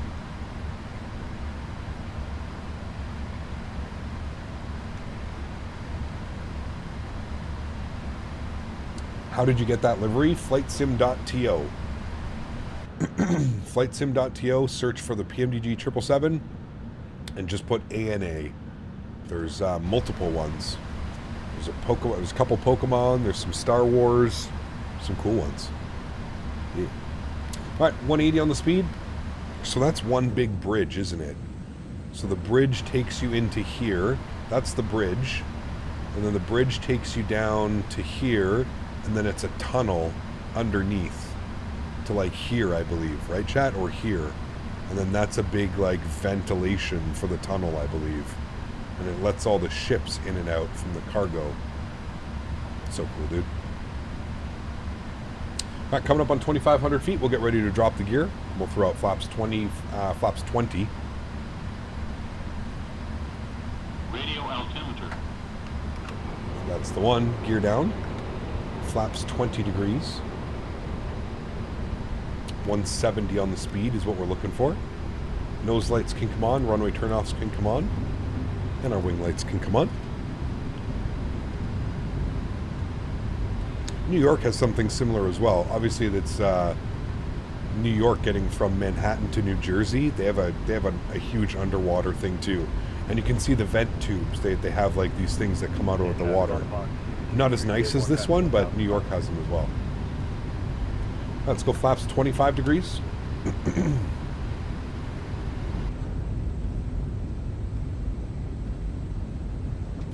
Lincoln Tunnel. There you go. And then we're going 144 on the VAP speed, friends. And we're going to go flaps 30, which will be our landing flaps today. We are good with the ground spoilers. Our flaps are full. We shall start our recording. Chat, enjoy the arrival. I'd also like to take a quick second to shout out Thrustmaster one last time for sponsoring today's live stream. Huge shout out to Thrustmaster. If you're interested in any of the products that you see me using here, you can check the link up above, pinned in chat, or down below in the description. Thank you, Thrustmaster. Guys, let's get some no floaties for Thrustmasters in chat. My airplane. Thank you. All right, let's do it. We're trimmed out beautifully. We're looking good. There's currently 0 wind. 1,000. There's definitely wind. I can feel it. It's blowing the aircraft to the left. Just because it's not showing wind here, I can definitely feel the wind. We have traffic on the pond 97, short final 3-4 rounds. I need it. Camel coming in with a €6. Appreciate you, my man. Huge enough floaties to you. Thank you, thank you, thank you. Incredibly kind. Appreciate the continued support. Love the camel waypoint. Let's get it. Camel. Appreciate you, man. Sounds are up. Enjoy, friends. Looking for that supreme butter again. 500. Got a 113 on the last landing, chat. A little bit high on the slope. 400. Pardon me. 300. That's good right there. Plus 100. Love the camel waypoint. Appreciate you, man. Thank you, buddy. Minimums. Continue.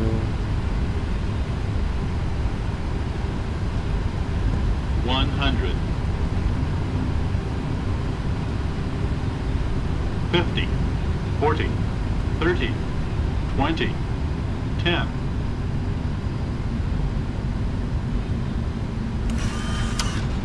Nose down gently. Reversers are out. Ooh, boy. That was nice. Decelerating.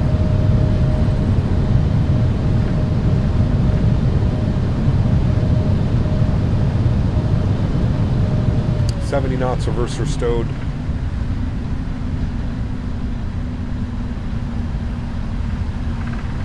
Manual braking.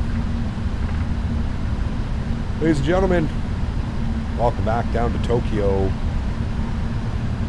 That was a nice one. That was a nice one, mi amigos. Alright, sounds are going back. Beautiful. Clear traffic on the Honda 96. Vacated 3-4 rights. Anita. Oh, onto the brakes. Sorry. I didn't realize it was such a big turn. Yeah, I think it's almost impossible not to float this aircraft. There has to be at least some type of minimal float if you're going to be catching butters like that, like under 100 foot per minute. I wasn't even really aiming for under 100 foot per minute, but it felt really nice. Just got to trust the airplane. It lands very smoothly. Very much enjoy it. But that was well within the touchdown markers. Nothing wrong with that, man. Nothing wrong with that. Auto brake goes off. Stop the clock. 55 minutes on the flight time. Absolutely incredible. We'll let the A320 go up before us. Good. Ground spoilers are coming in. Flaps are going clean as well. Ladies and gentlemen, welcome, welcome, welcome, man. That was, man, what an epic, 2 days flying here in Japan. We have to come back and do some more 777 crazy domestic ops chat. So we will definitely be back doing some more of these flights because these are incredible, man. Absolutely incredible. Japan is just so badass in this sim. And then not only that, but like I said, being able to do these 777 ops and stuff like that, it's absolutely incredible. Let's go up to gate 61. That's where we started the day today. So go up to our gates and we'll go 61. That is where we started and that is where we will end. 61, no, perfect. And we shall, not this right, but our next right, onto Echo Niner. That's where we shall go. South Korea has a couple 777 ops too. Yeah, that's fine. We could do those as well, man. I mean, these are not done in the 300 either, right? These are supposed to be done in the 200, but yeah.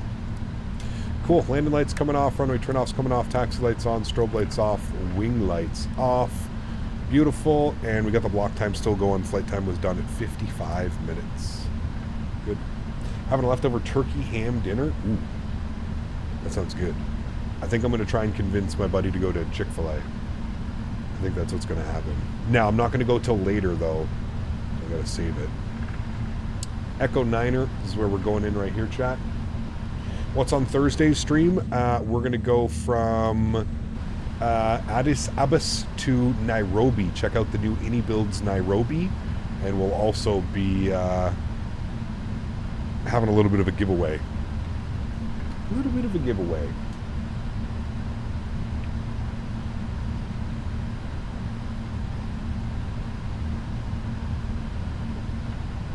I'm going to disconnect from VatSim just because I don't want to run into anybody's gate. And 61, it should be the third gate right there off that turn. We're coming into the ramp area. Let's go ahead and get the taxi lights off. Good. 2 streams on Thursday? Yes, Thursday evening and yeah, Thursday afternoon, Thursday evening, because then there's no stream on Saturday. What is the iCal for Nairobi? I think it's HKJK. HKJK, I believe. 59, 60, and then 61 for us. New indie build scenery on Wednesday or Thursday, they said. Ooh, nice. Okay, well, we'll see what they're going to be releasing then. That'll be interesting. Wait, I already know what they're releasing. I already have it. But I guess I can't, I'm not allowed to say what it is, and I'm not allowed to show it or stream it till whenever it's releasing. But yes, I know what it is. I checked earlier.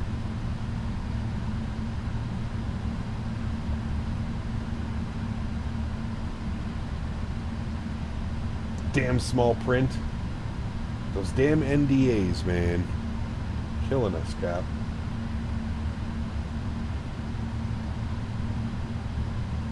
Give you a small hint? Well, that wouldn't be very smart of me, would it? Oof, look at these lineups, dude. Follow those lines perfectly, and these lineups are just golden.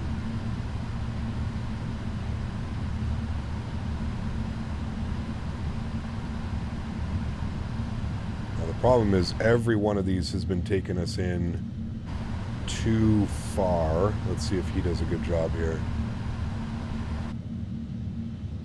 See where we are. Are you starting to stop me? No, I'm going to stop right there because he ain't going to do it. Cool. Park brakes on. I didn't split up the APU. That's fine because you know what? We're doing turnaround state anyway, so that's fine. Let's get the flaps all the way out here. We don't need to do any of that. We're going to go and get the lights on. Good. You're on. Good. You're on. Good. All of the lights are on. Everything is good there. Beautiful.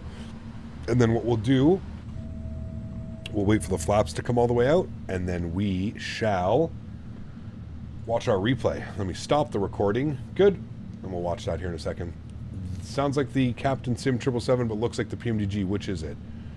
Well, that's because the Captain Sim... Man, oh man, oh man. Just had to finish it off on a Monday. We almost made it out, Chad. They both use the same sound pack. They're both GE90 engines, right? The engine sounds don't change at all. So it's just the engine sounds. So it's the FT Sim engine sounds, which you can get for both airplanes as they're both the exact same engine. So the engine sounds sound exactly the same. Vabe have huge no floaties to you, man. Says, hey, waiting for more 777 Indigo offs. 777 Indigo? Is that even a thing? Huge no floaties to you, Vabe have. Thank you for support. Appreciate you, man. I didn't know Indigo operated 777s. But yeah, that's interesting. Pretty cool. Okay, let's go to... They flight at Istanbul. Interesting. I did not know.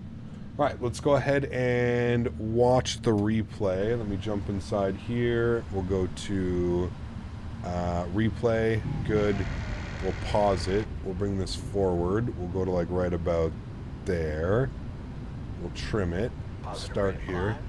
Positive rate of climb. Gear up. All right, let's watch it from outside here, chat. Let's see how greasy she was. Gonna take this time to thank all my mods, my donators, and my sponsors. Thank you all so much for everything that you guys do for the channel. Without you guys here, none of this would be possible. So seriously, thank you all very much for your continued support of the channel. Appreciate you guys big time, man. Thank you all very much for the support. It is absolutely amazing. To everybody else that cannot donate using a monetary value but donates with your time, your effort, being here in streams, flying with me on VATSIM, smashing down the thumbs up button. I want to thank you guys just as much.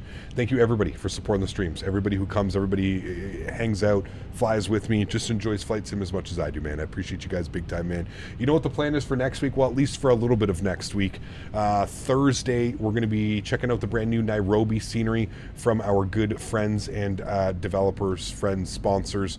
Oh, dude, come on, man. That was so good, chat.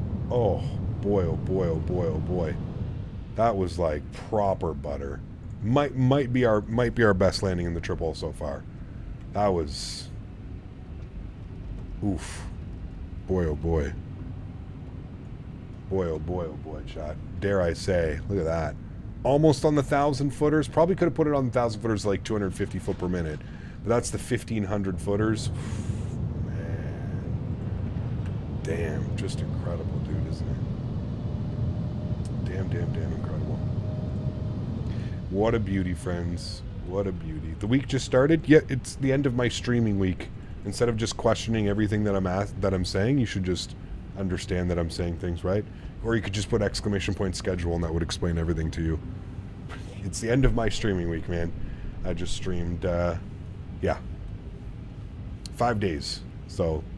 I'm off tomorrow, and I'm off on Wednesday, and then I stream back on Thursday, and then I stream 2 streams on Thursday, and then Saturday, Sunday, Monday, and today we're Monday, so it's the end of the week for me, which is weird because it's the start of the week for a lot of people, but it's the end of the week for me. Guys, really, really hope you did enjoy that one. Thank you again for being here, man. It was a ton of fun this week. I really, really, really... really enjoyed it. You guys are absolutely incredible. Hope you guys enjoyed Japan as much as I did. Unfortunately, we couldn't do the runway 16 approach, but you know what? Hopefully we'll save that for next time. We also need to do Tokyo Narita, and actually what we're going to do in 2 weeks from now. So if you want to mark this on your calendar and any of you guys want to join me, 2 weeks from now on Saturday, we're going to be flying Tokyo Narita to Vancouver, or we may do the other way around. May do Vancouver to Tokyo Narita. I haven't decided which way I want to go. Probably Narita to Vancouver.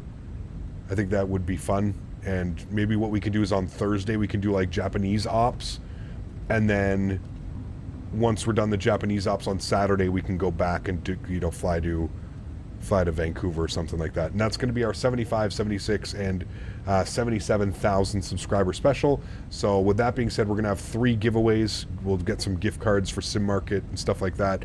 So we'll get a bunch of giveaways for you guys, and we will definitely have some fun on that one. That was an absolute greaser, friends. That was a perfect landing. Very, very happy with that one. Once again, want to thank you guys all so much for the support this weekend. You guys are incredible. Appreciate you, man. Enjoy the replays, friends. Enjoy the outros. And I look forward to seeing you guys all on Thursday, checking out some brand new Nairobi scenery, which I'm looking forward to. Should be a lot of fun. We should have flown in there like last week, but that's okay. All right, friends, enjoy. Have a great one. Happy landings.